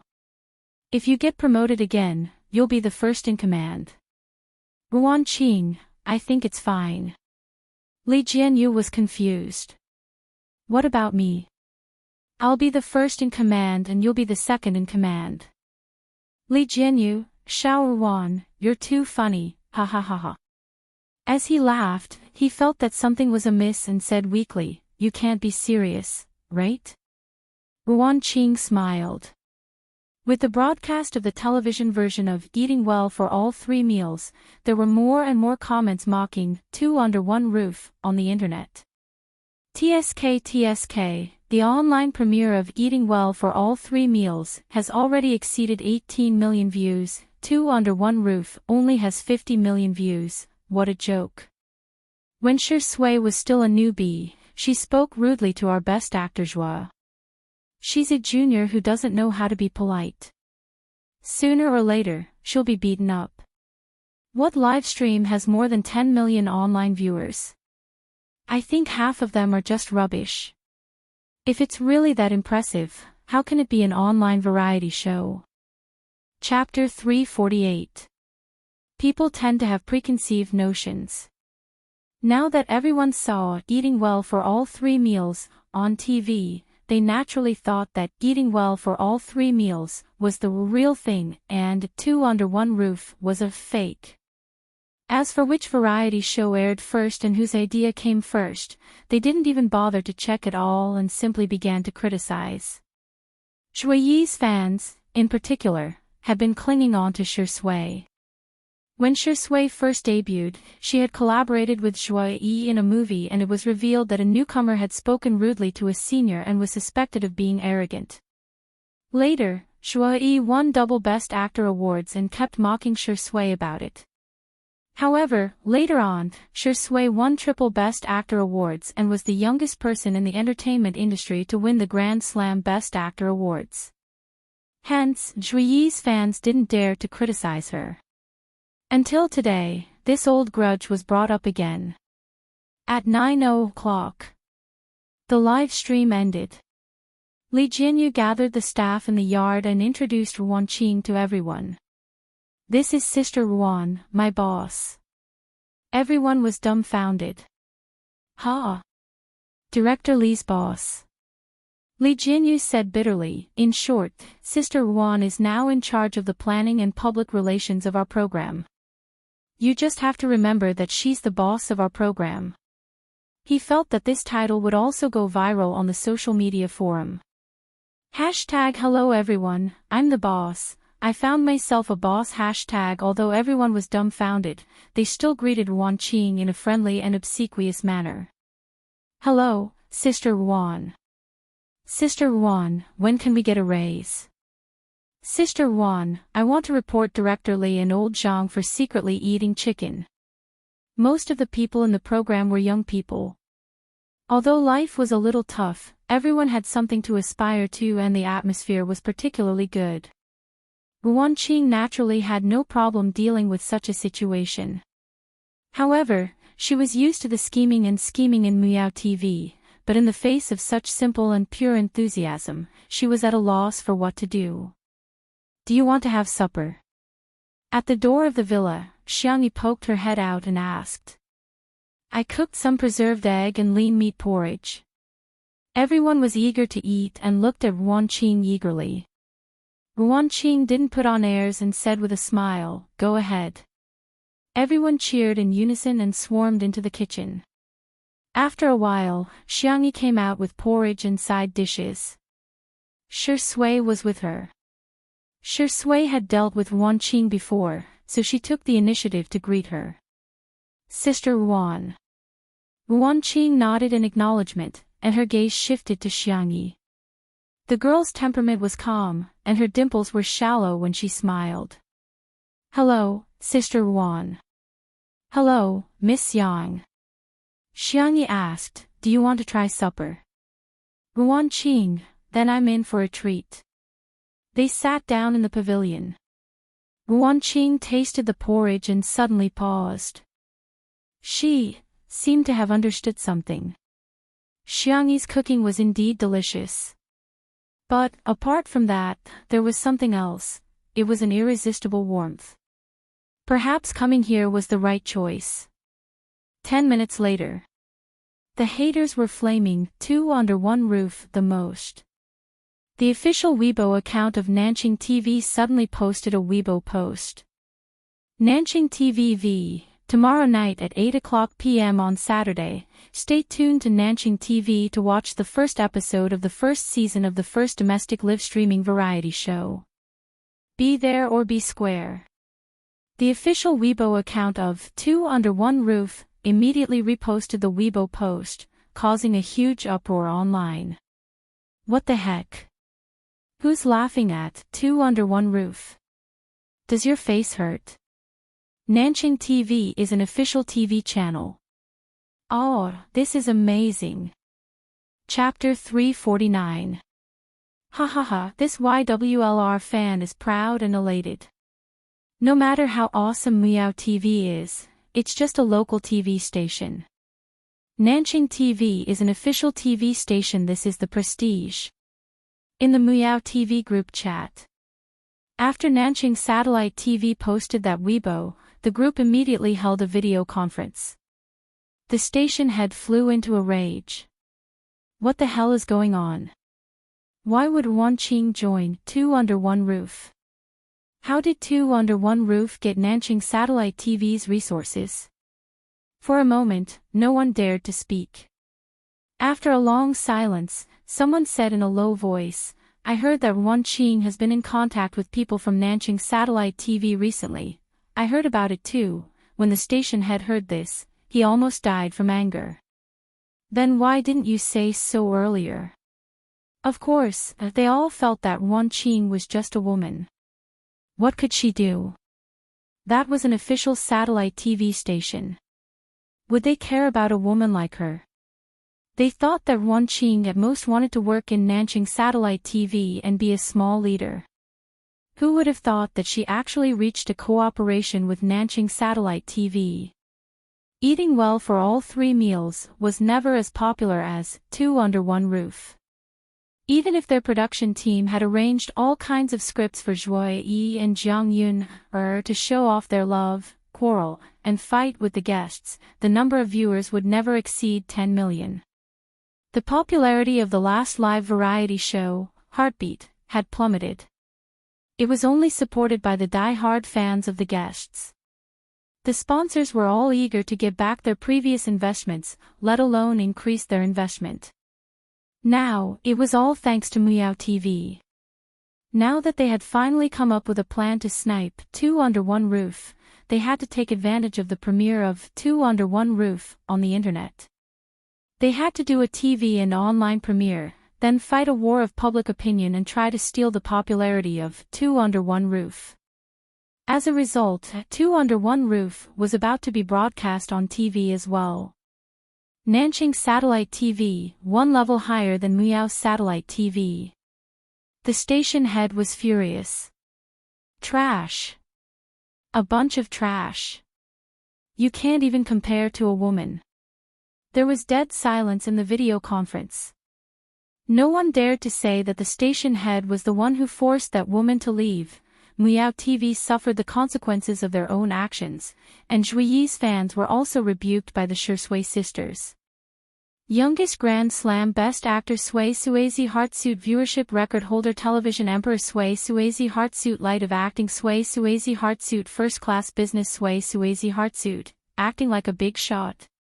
Did they really think that the internet had no memory? Who was the one who pretended to fight for real and broke Shirsui's ribs?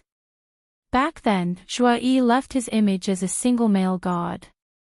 Now, he's the equivalent of an idol. He hid his marriage to deceive his fans and then created a couple after marriage. Where did he find the face to step on our Shurindi? The Shirsui sisters' fighting prowess was not to be underestimated. Previously, in order to help Two Under One Roof control the comments, they had scattered the crowd. Now that they had gathered together, they were able to defeat Joye's fans in minutes. That night, the internet was extremely lively. Netizens from all walks of life stayed up late to watch the show. What? So Joye had deliberately broken Shuringdi's bones during filming. What? Shirsui's ribs were broken, but she still managed to shoot the scene in one shot. Godly acting skills. What? So Shui had misogyny. The only female celebrity he had ever had physical contact with was Xiangyi. On the one hand, the fans of the untimely couple felt sorry for Shui, but on the other hand, it didn't stop them from falling head over heels the next day. Early in the morning, the official account of Two Under One Roof announced the guests that would be coming today. Chapter 350. Two Under One Roof, please sign here for today's surprise. We are fortunate to have invited the movie queen Zhong-yi to participate in today's live stream. There are also two mystery guests. Everyone, please look forward to it. We actually managed to invite Zhong-yi. Zhong-yi had excellent acting skills and gorgeous looks, but she was often attacked by others because of her sexy image in the early days of her debut. Her most famous film was Dushless, which was a collaboration with Shui. In the film, Shui played a detective who belonged to the good side, while Zhong-yi played a dancer who was both good and evil. She had a secret relationship with Shui. The director formed many artistic metaphors through their relationship, and the two of them also displayed superb acting skills, which were regarded as classics in the film industry. The two of them were about the same age, and Zhong-yi was 30 years old this year. When the film was released, many people were shocked by their acting skills in the film and mistakenly thought that they were a real couple. Hence, the two of them were rather popular in the industry. The reason was that Shui had never interacted with any actresses before. Some of Zhong-yi's fans immediately expressed, "Her Highness has arrived. Zhong-yi and Zhong-yi CP are worth investing in." When Shui was interviewed, he said that he liked Zhong-yi's type very much. Ha ha ha, there's going to be a good show to watch. Zhong-yi is the beautiful type. Vase Fairy is going to be crushed by a beauty like Zhong-yi in seconds. Seeing how Zhong-yi's fans were being ridiculed, Xiangyi's fans were displeased. Is our sister Yi someone you can bully as you please? Hence, Zhong-yi's fans were taught a lesson early in the morning. They were dumbfounded. Is this Xiangyi that popular? Why does she have so many fans? The live stream began at 9:00 in the morning. The loyal fans of Two Under One Roof immediately swarmed into the live stream. The camera panned to a distant view of the mountains in the distance, where the colorful windmills of Little Rabbit Farm were rotating in the wind. The vegetable fields were fertile, the garden was lush, and there were flocks of chickens and ducks. In the yard, Xiao Naofu and little Shiji were fighting. To be more precise, Xiao Naofu was bullying little Shiji. She refused to drink her goat milk and insisted on snatching the milk from little Shiji's bowl. The little Shiba Inu's black eyes were wet.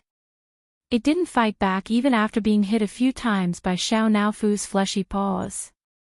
It even gave the goat milk to Xiao Naofu. The netizens in the live stream, hooligan acts. Sterilization warning. Wow, this Shiba Inu is so cute. What a cute little puppy. Have I been drinking too much sugar lately? I think little Shiji is spoiling Xiao Naofu a little. Ha ha ha, you don't have to.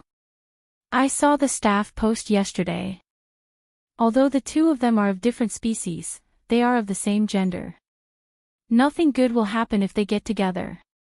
After the heartwarming scene was shot, the camera turned to the entrance of the manor. The black iron gate was covered in vines and roses. Zhong-yi, who was wearing a red V-neck dress, got out of the car with a strong aura. Her black high heels made her fair and straight legs look even longer. She was plump but not fat. She combed her wavy long hair, and as an actress, she accurately found the camera and smiled. Bullet comments in the live stream, "Aw sister, kill me."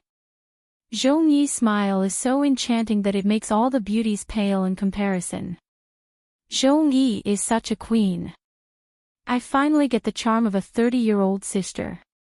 Vase Fairy really can't compare to her. In the next second, Zhong-yi turned around and got out of the car. she carried out a little bun who was wearing a princess dress and had her hair in a bun. She was also holding a rainbow lollipop tightly in her chubby little hand. Chapter 351. The netizens were dumbfounded. What the hell? Where did this child come from? Someone asked, could it be Zhongyi's baby? As soon as the bullet screen was posted, Zhongyi's fans immediately burst into laughter. Please don't spread rumors.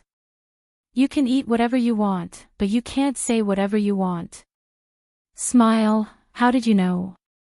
Did you deliver her baby? If not, then shut up, okay? The production crew was also dumbfounded. However, Wan Qing was present and made a few gestures to Li Jinyu. Li Jinyu coughed and picked up the microphone to greet Zhongyi from behind the camera. Zhongyi, welcome to Two Under One Roof. I wish you a happy day. He didn't mention the child because he didn't want to make Zhongyi feel awkward. Zhongyi nodded. Hello, everyone. She looked at the little bun in her arms with a gentle gaze. This is my daughter, Jiang. The production crew was speechless. The netizens were speechless. The corners of Li Jianyu's mouth twitched. What kind of luck is this? Today's hot search is going to be dominated by their variety show again. The executives of Miao TV, who were secretly watching the live broadcast of Two Under One Roof Next Door, almost vomited blood when they heard this. Another hot topic. Why did Two Under One Roof have to face it? They had spent hundreds of millions of yuan to invite Joy Yi and Jiang Yun, and the guest remuneration for each episode ranged from millions to tens of millions. As far as they knew, Two Under One Roof didn't pay a high notice fee, mainly because they had always invited veteran actors and actresses. They only charged a friendship price, which was a few 100,000 yuan at most. When Xiangyi's family came, none of them asked for money. Instead, her third brother, Hades, had to fork out a lot of money, not to mention, the president of the Chinese Medicine Association, the brothers of C7, and the upcoming Logic team came for free, low cost, high return. That was enough to make people green with envy. This variety show has its own hot topics. For example, when Xiangyi played the Sanxian, the folk music bigwigs on Weibo, the Chinese Music Association, the cruelty exposed in the Mingxi Boys High School incident, and the subsequent reflection on education. Not to mention, when Xiangyi's brothers exposed themselves, it brought about a lot of attention. But now, Zhongyi had exposed that she had a daughter. The director of Miao TV was so angry that his eyes turned red. If he had kept Li Jianyu in the beginning, wouldn't all the achievements and popularity brought about by Two Under One Roof be his glory? Jiang's facial features were soft and adorable, and her eyes were young and round. She seemed to be very shy as she hugged her mother's neck tightly.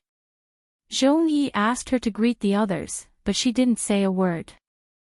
However, when Zhongyi carried her to the courtyard and saw Shi Sui who went out to greet the guests, Jiang blinked. Shi Sui greeted her politely, "Good morning, Senior Zhong." Zhongyi was only 3 years older than him, but she had been in the industry for over 10 years. She was his senior. Long time no see. You're so fat now, Zhongyi joked. I guess you've been eating well lately. Shi Sui chuckled. Is it that obvious? As soon as she said that, the little bun in Zhongyi's arms suddenly reached out a hand toward Shi Sui. Papa! In an instant, Li Jianyu's vision turned black and he almost fainted. Father! Father sure has a daughter. Oh no, not only am I going to be on the hot search list today, my Weibo is going to be paralyzed. Shi Sui raised her eyebrows and asked, Are you? Jiang. Yes. Papa, hug. The little girl reached out her chubby and milky white arms toward Shi Sui. Li Jianyu's vision turned even darker when he saw Xiangyi who appeared behind Shi Sui. Shower Wan, when I faint later, can you help me pinch my philtrum? Wan Qing squinted and asked, Shower Wan. Li Jianyu was on the verge of breaking down. Is this the time to be fussing over what to call me? Chapter 352. Sister Ruan, is that enough? Ruan Qing pondered for a few seconds and said, you'll faint later, let's see how things go first. If you faint now, it'll affect your work. Sister Ruan, you're such a capitalist. Xiangyi was obviously stunned when she heard the soft and adorable word Papa. Shi Sui's daughter. How is that possible? Even though her rationality told her that the probability was slim, she strangely felt a sense of suffocation in her heart. She was also a little frustrated. Shi Sui didn't like children. He didn't hug Jiang and instead rubbed her little head. Jiang, I'm not your father. However, Jiang was very firm and she exclaimed in a childish voice, You are Papa. The comment section of the live stream exploded. Oh my gosh. Jiang is Shi Sui and Zhongyi's daughter. No wonder Zhongyi retired for a long time a few years ago. She must have gone to give birth to Shi Sui's child. Shi Sui is toxic. Your child has already called you Papa, yet you refuse to acknowledge her. Is your own flesh and blood not as important as your character? All the major marketing companies swarmed in and those who were quick enough had already written eye-catching drafts. Shocking. Shi Sui's biological daughter has been exposed. She's actually, Shi Sui and Zhongyi's relationship has come to fruition. I believe in love again. Zhongyi is the Empress of the Empress Dowager. She's a shameless homewrecker. There were those who were just there to watch the show, those who were trying to ride on the hype, and those who were making things up. All of a sudden, rumors and slanders spread at the fastest speed. The number of viewers in the live stream of Two Under One Roof skyrocketed, and in just a few minutes, the number of viewers had already risen to millions. While everyone was watching, Zhongyi said indifferently, Jiang, you've got the wrong person. Mommy. Jiang blinked her grape-like eyes and tears began to well up in her eyes. Mommy, you're lying. Zhongyi naturally changed the subject. Jiang, there's a kitty over there. Don't you like kitty the most? Jiang was only 3 years old and was at the age when her attention was easily diverted. When she saw Xiao Naofu, her eyes lit up and she fluttered her little legs. Mommy, I want to go down. Zhongyi put her on the ground, and the little girl bounced towards Xiao Naofu, looking carefree and innocent. Zhongyi tried to make light of it, but the netizens didn't buy it. Zhongyi must be hiding something. That's it. The denial is too weak. I was only 30% convinced just now, but judging by Zhongyi's attitude, I'm 70% convinced that she's having an affair with Shi Sui. Miss Xiang. Zhongyi had watched some videos of Two Under One Roof before she came, so she recognized Xiangyi. Xiangyi stepped forward and greeted him politely. Do you have any tasks for me? Zhongyi asked. Li Jinyu continued, today's task is to change pots and fertilize the plants. Then, we have to build a fence around the vegetable field. Zhongyi nodded, indicating that she got it. She asked Xiangyi, where's the room? I'd like to change into some lighter clothes. Senior, this way please. Xiangyi brought her to change her clothes. The two of them were polite and distant, but that was actually normal. After all, they didn't know each other before. However, in the eyes of the netizens, countless meanings were interpreted. Zhongyi is really like an empress. The vase fairy is like a maid in contrast. Tsk, I feel like a battle is about to start. Zhongyi has such a good figure, she can easily defeat Xiangyi. Zhongyi has been working with Shi Sui since 5 years ago. A certain female celebrity is considered to have interfered in their relationship. Chapter 353. The netizens were having a great time gossiping about the emotional entanglements between celebrities. All of a sudden, all sorts of speculations popped up. Some said that Shui and Zhongyi had a one-night stand, and that Shui abandoned Zhongyi and her mother after becoming famous. Some said that Shui and Zhongyi had long been married in secret, just like Zhuoyi and Jiang Yun. They were going to announce it today. Xiangyi, on the other hand, had become the third party in the public opinion. While the others were talking, Zhongyi changed her clothes and came out of the bathroom. She was wearing a black singlet, tight-fitting sweatpants, and a large oversized jacket. The gender-neutral sportswear style neutralized the sexiness of her figure, making her look clean and suave.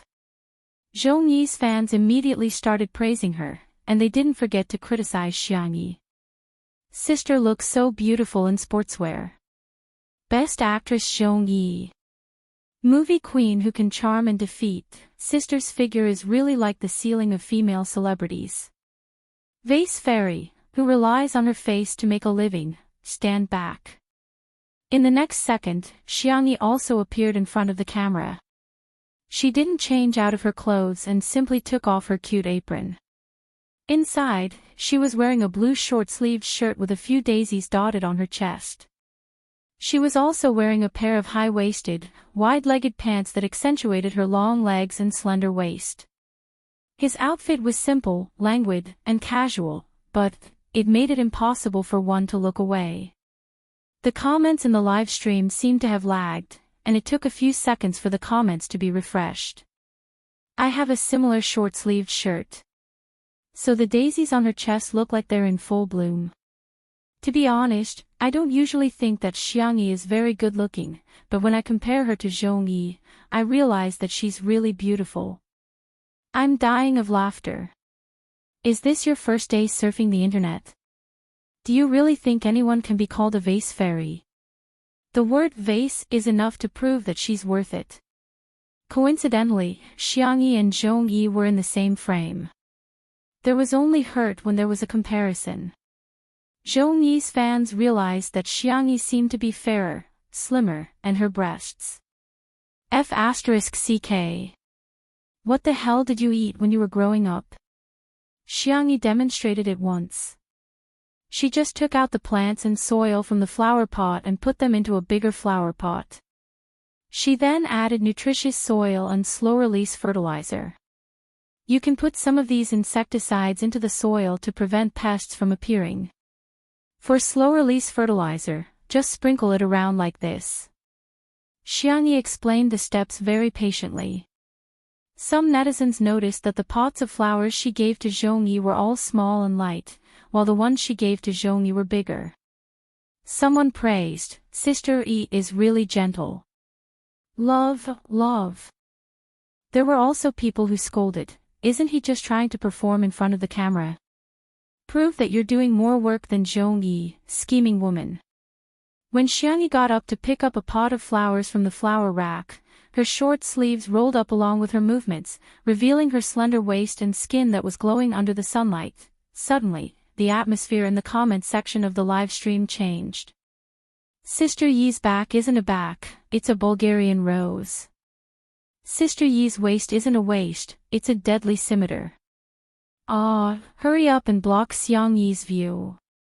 Mommy won't allow others to see Xiangyi's waist. At this moment, Zhongyi's fans in the live stream no longer had the cheek to dish Xiangyi with her beauty and figure. After all, the feeling of being slapped in the face was too uncomfortable. Chapter 354. Zhongyi looked up and inadvertently saw this scene. Just as she was thinking about how to tactfully remind Xiangyi, a tall figure suddenly appeared behind Xiangyi and happened to block the camera. Xiangyi turned around with the flower pot in her arms and blinked in confusion when she saw Shui behind her. The girl's short-sleeved shirt returned to normal as she turned around. Shui took the flower pot from her hand and their fingertips accidentally brushed against each other. Shui didn't show any discomfort and asked casually, "How much pottery?" "Just a thin layer to cover the bottom of the pot." Shui nodded slightly and went to the side to put the pottery into the flower pot one by one. The two of them got along harmoniously and naturally. A strange look flashed across Zhongyi's eyes. As someone who had acted with Shui before, she knew how powerful Shui's misogyny was. The two of them had once filmed dozens of scenes but still failed. In the end, the director had no choice but to give up and replace the physical contact with a confrontation of the eyes. At that time, she was very curious about what to do if such a man really fell in love with her. However, she now realized that Shui didn't seem to resist physical contact with Xiangyi. Mommy! Jiang's call pulled Zhongyi back from her wandering thoughts. She turned around and saw that Jiang was hugging Xiao Naofu with a bright smile on her face. Xiao Naofu was in despair. Why are human cubs so annoying? However, it didn't dare to struggle. It heard that human cubs were very fragile and Xiao Naofu was afraid that it would hurt the cub with a casual swipe of its paw. Hence, it was bullied by Jiang to the point that it had nothing to live for. Jiang exclaimed, "Mommy, this kitty can bark like a dog." Xiao Naofu protested, "Meow. I'm not a cat. I don't bark like a dog. That's clearly the roar of a fierce tiger. Kitty, can you bark?" Jiang's clear eyes were full of anticipation. Xiao Naofu coldly turned his face away and ignored her. Zhongyi said helplessly, Jiang, you can't bully Kitty." "Okay." Little Loli pouted and placed Xiao Naofu on the ground. Xiao Naofu, as if it had been granted amnesty, rushed towards Xiangyi. But halfway through, he was grabbed by the back of his neck. "Sister E is busy. Don't disturb Sister E," Shui said with a smile. "Do you want me to play with you? How about a kiss?" Xiao Naofu was instantly enraged. "Woof woof woof. Dream on. Wishful thinking dog man." Jiang's eyes widened and she said in admiration, "Wow, Papa is so amazing. It can actually make a kitten bark like a dog." Zhongyi seemed to have thought of something, as she remained silent. This scene was seen by the netizens in the live stream, so loving. It's obvious that he's coaxing his daughter. The look in Zhongyi's eyes is so sad. It must have been hard for her to raise a child all these years, scumbag Shui. If you have the ability, then make an official announcement. If you don't care, why are you teasing Jiang? She had gotten her father's love and lost it. Are you still human? The netizens were filled with righteous indignation and they immediately imagined Shui as a scumbag father. An untimely couple fan said, Shurindi might be coaxing Xiangyi too. Immediately, he became the target of public criticism and was scolded like a sieve. In their eyes, Shui, Zhongyi, and Jiang were a family of three. Xiangyi was superfluous. It was right to scold the mistress. On the contrary, there was a moral problem. There was a mistake in their thinking. They were openly supporting the mistress. Chapter 355. Most of the time, the more people there were, the more reason there was. As long as the moral high ground was high enough, they could judge others to their heart's content. What was the truth? Was it important? People always believed in what they thought was the truth. Just when the netizens in the live stream thought that they had done justice, Shui rubbed Xiao Naofu's head and placed it in an empty flower pot next to Sister E. She said gently, "Don't run around, be careful not to get pricked by the thorns." Xiao Naofu snorted. "I'm not afraid." It waved its paw to show off its power, but it happened to be next to a pot of cactus. Meow, meow, meow, meow. The little kitten cried miserably. Xiangyi, who was at the side, wiped her hands and carried Xiao Naofu back to the living room. However, Shui squatted in front of Jiang and said seriously, Jiang, you have to call me uncle. Jiang felt aggrieved. But your daddy, I'm not. Shui's voice was gentle, but his attitude was firm. Jiang, will you call someone else mommy? Jiang sounded like she was about to cry. No, why? Because I believe you know that if you call someone else mommy, your mommy will be sad. So, if you call me daddy, your real daddy will be sad too. Shui tried his best to speak with logic that children could understand, but Zhang still burst into tears. I'm sorry, Senior Zhong. I hope you can have a good talk with Zhang. I don't want this misunderstanding to continue, okay? Shui looked at Zhong Yi.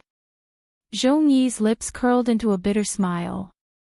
Indeed, he hasn't changed. Two contradictory words could appear on Shui at the same time. He was gentle yet cruel. He was really a gentleman most of the time and was polite to everyone. However, in some aspects, he refused to take a step back. She originally had some selfish motives. But now, it seemed that Shui would not tolerate it at all. Zhong Yi closed her eyes and made up her mind. Zhang, this is Uncle Shui. He's not your father. Your daddy has gone to a faraway place. Zhang sobbed and asked, then, will I still be able to see daddy? We'll never see him again. Zhong Yi's voice was trembling. Zhang cried even harder. Zhong Yi comforted her with a soft voice. On the other hand, Shui's gaze remained indifferent. It was as if cold blood was flowing under his handsome appearance. In the live stream, countless viewers felt upset because of Zhang's tears. The scumbag must die. Sigh, no matter what the adults are like, what did the children do wrong? Zhang is so pitiful. Zhong Yi is clearly putting on a brave front. I'm going to vomit. I thought the clock couple was real, but I didn't expect Shui to be so selfish. Not only did they not announce it, but they even forced Zhang not to call him daddy. She forced Zhong Yi to lie to the child. Shui would probably be drowned by the overwhelming comments if they were converted into spittle. In the living room of the villa, Xiangyi applied some aloe vera gel on Xiao Naofu and bandaged it simply. Li Jianyu and Ruan Qing rushed over in time and gestured for the cameraman to film little Shiji's daily life for a while before telling Xiangyi to turn off the microphone on her clothes. Sister Yi. Zhang is not Shui's daughter. Li Jianyu explained anxiously. Xiangyi said calmly, yes, I know. Li Jianyu heaved a sigh of relief and said, Sister Yi, you're so smart. Ruan Qing was speechless. What kind of man is this? It was obvious from the little girl's expression that she was jealous. Chapter 356. Li Jianyu was still babbling. Sister Yi, don't worry, there's nothing going on between Mr. Shi and Zhong Yi. Xiangyi said, Aw, is that so? Li Jianyu said, they just worked together in a movie. Because their scenes together were so spectacular, they have a bunch of fans who love them together. Xiangyi said, oh, I see. But most of the couples in the entertainment industry are fake. It's either a publicity stunt or just a figment of the imagination of the fans. Ruan Qing covered his mouth and asked with a smile, how's Xiao Naofu? It's alright, it's just a little pricked. Xiangyi placed it in the kitty villa, but Xiao Naofu refused to sleep and insisted on occupying little Shiji's kennel. It lay flat on the ground with its buttocks sticking out. Maybe, you can talk to Shui, Ruan Qing suggested. Xiangyi said calmly, you've misunderstood. There's nothing for the two of us to talk about. We just work together on a variety show. Most of the couples in the entertainment industry are fake. The two of us are no exception.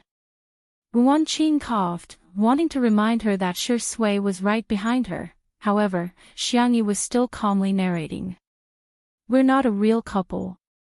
It doesn't matter to me whether he has a child or not. Me too. She paused, seemingly not trying to convince Ruan Qing but trying to hypnotize herself. I'm just a fan of his. The man at the door was tall and slender. He was standing against the light and his handsome face was hidden in the darkness, making it impossible to tell his emotions. Li Jinyu held his breath, not daring to make a sound. What kind of hell is this? Ruan Qing hesitated for a few seconds and asked tentatively, so, you don't like Shui at all? Li Jinyu's gaze was vivid as if to say, Sister Ruan, are you crazy? In the next second, Xiangyi said in a huff, I don't like her. The figure at the door paused stiffly for a few seconds. A moment later, the man left. Boom! Li Jinyu's heart was about to break. He hadn't even had the chance to witness the untimely beginning, but was he going to witness the untimely end? But, Ruan Qing asked again, you really don't like it? She smiled and said, Zhongyi and Shui are together now, and they have a child together. The three of them seem to be a good family. Li Jinyu looked at Ruan Qing in disbelief. Sister Ruan, why are you fanning the flames? But he didn't expect something unexpected to happen. The room was silent. Xiangyi didn't answer the question. She just held the cat teaser and seriously teased the air. Li Jinyu was confused. Sister Yi, are you blind? Xiao Naofu is obviously in the kennel, why are you waving the cat stick at the cat kennel? The corners of Ruan Qing's lips curled up. There were some things that could be conveyed without words. She walked up and patted Xiangyi on the shoulder. I forgot to tell you something. Today's two mystery guests are related to you. Xiangyi, Before she finished speaking, a kind and warm voice came from the door. Good girl, Tutu, Grandma is here to see you. Xiangyi's eyes, which were originally gloomy, immediately lit up. Grandma. Madame Xiang entered the entrance and yelled, Old man, since you're already here, why are you standing at the door? Xiang Yin's stubborn voice came from outside the door. What do you know? I'm just enjoying the scenery. Madame Xiang covered her mouth and snickered. She whispered to Xiangyi softly, ignore him. He got up early in the morning and changed into more than 10 sets of clothes in order to attend your show today. I've never seen such a shameless old man. Chapter 357. Xiangyi imagined old Mr. Xiang changing into different sets of clothes, feeling both touched and teary-eyed. She turned her face away to hide the emotions in her eyes. Madame Xiang sensed that Xiang Yi was behaving strangely and raised her hand to touch her little head. Her movements were gentle and affectionate as ever. Did you encounter something that made you upset? Tell me about it. It's nothing.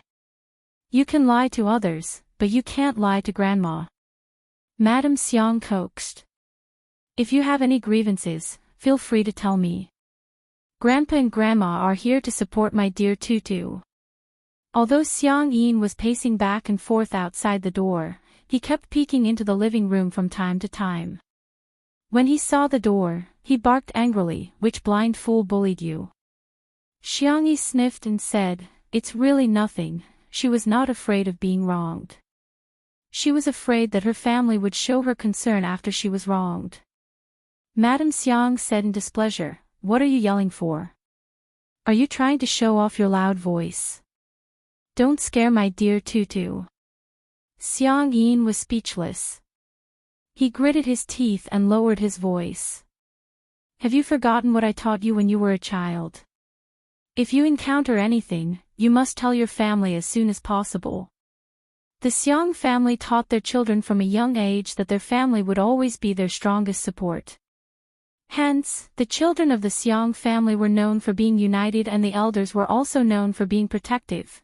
Xiang Yin once got into a fight with the parents of the naughty child who lifted Xiangyi's skirt in kindergarten. At that time, he said, if you don't teach your child a lesson today, I'll teach you a lesson, which was regarded as a classic quote. I didn't forget. Xiangyi smiled, not wanting the two elders to worry about her. Grandpa, Grandma, please take a seat first. I'll go pick some fruits for you. Xiang Yi went out with the bamboo basket. Li Jinyu was used to being carefree, so he went back to work. Ruanqing stayed in the living room for a while and briefly explained what happened just now. She didn't express any subjective emotions and simply stated that Jiang had misunderstood Shui as her father before leaving too. Xiang Yin frowned and said, "This rascal, he's not worthy of my granddaughter at all." Madame Xiang took a sip of tea unhurriedly and said, "It's your granddaughter's fault for falling in love with him." "What did you say?" "Impossible." "That's impossible." Madame Xiang rolled her eyes. "If Tutu doesn't like it, do you think it will affect her mood?" Xiang Yin fell silent. Xiang Yi could be said to have been brought up by them, so they knew the little girl's character best. She was a calm and patient child. She would not be annoyed even if she read a boring medical book for an entire day. She would not cry even if her fingers were to bleed from playing musical instruments. As long as she set her mind on something, she would do it without any distractions. It seemed that nothing could affect her. But now, Shui was one more person who could affect her. At the thought of this, Xiang Yin felt extremely vexed. Madame Xiang was meticulous. She thought about it more than he did. She straightened her collar and said, "I'm going to live stream now. Is the most important thing now. Let our Tutu realize her error and mend her ways. Don't let that wretched man steal her away." Madame Xiang looked at him sympathetically and said, "Haven't you ever thought that it's our Tutu who wants to steal someone else?" Xiang Yin was dumbfounded. The two old men arrived at the glass greenhouse, and Zhong Yi happened to come out with Jiang. Jiang walked towards Shui, her eyes red from crying. "Uncle, I'm sorry." Shui expressed assent indifferently and picked up the kettle to water the plants that had just been repotted. The corner of his shirt was gently tugged, and he looked down. Jiang's eyes were full of anticipation. "Uncle, can you be my daddy?" Chapter 358. Little Lolita was innocent and her eyes were red. If it were anyone else, their heart would have softened. However, Shui was indifferent and he didn't even stop watering the flowers. "I'm sorry, Jiang."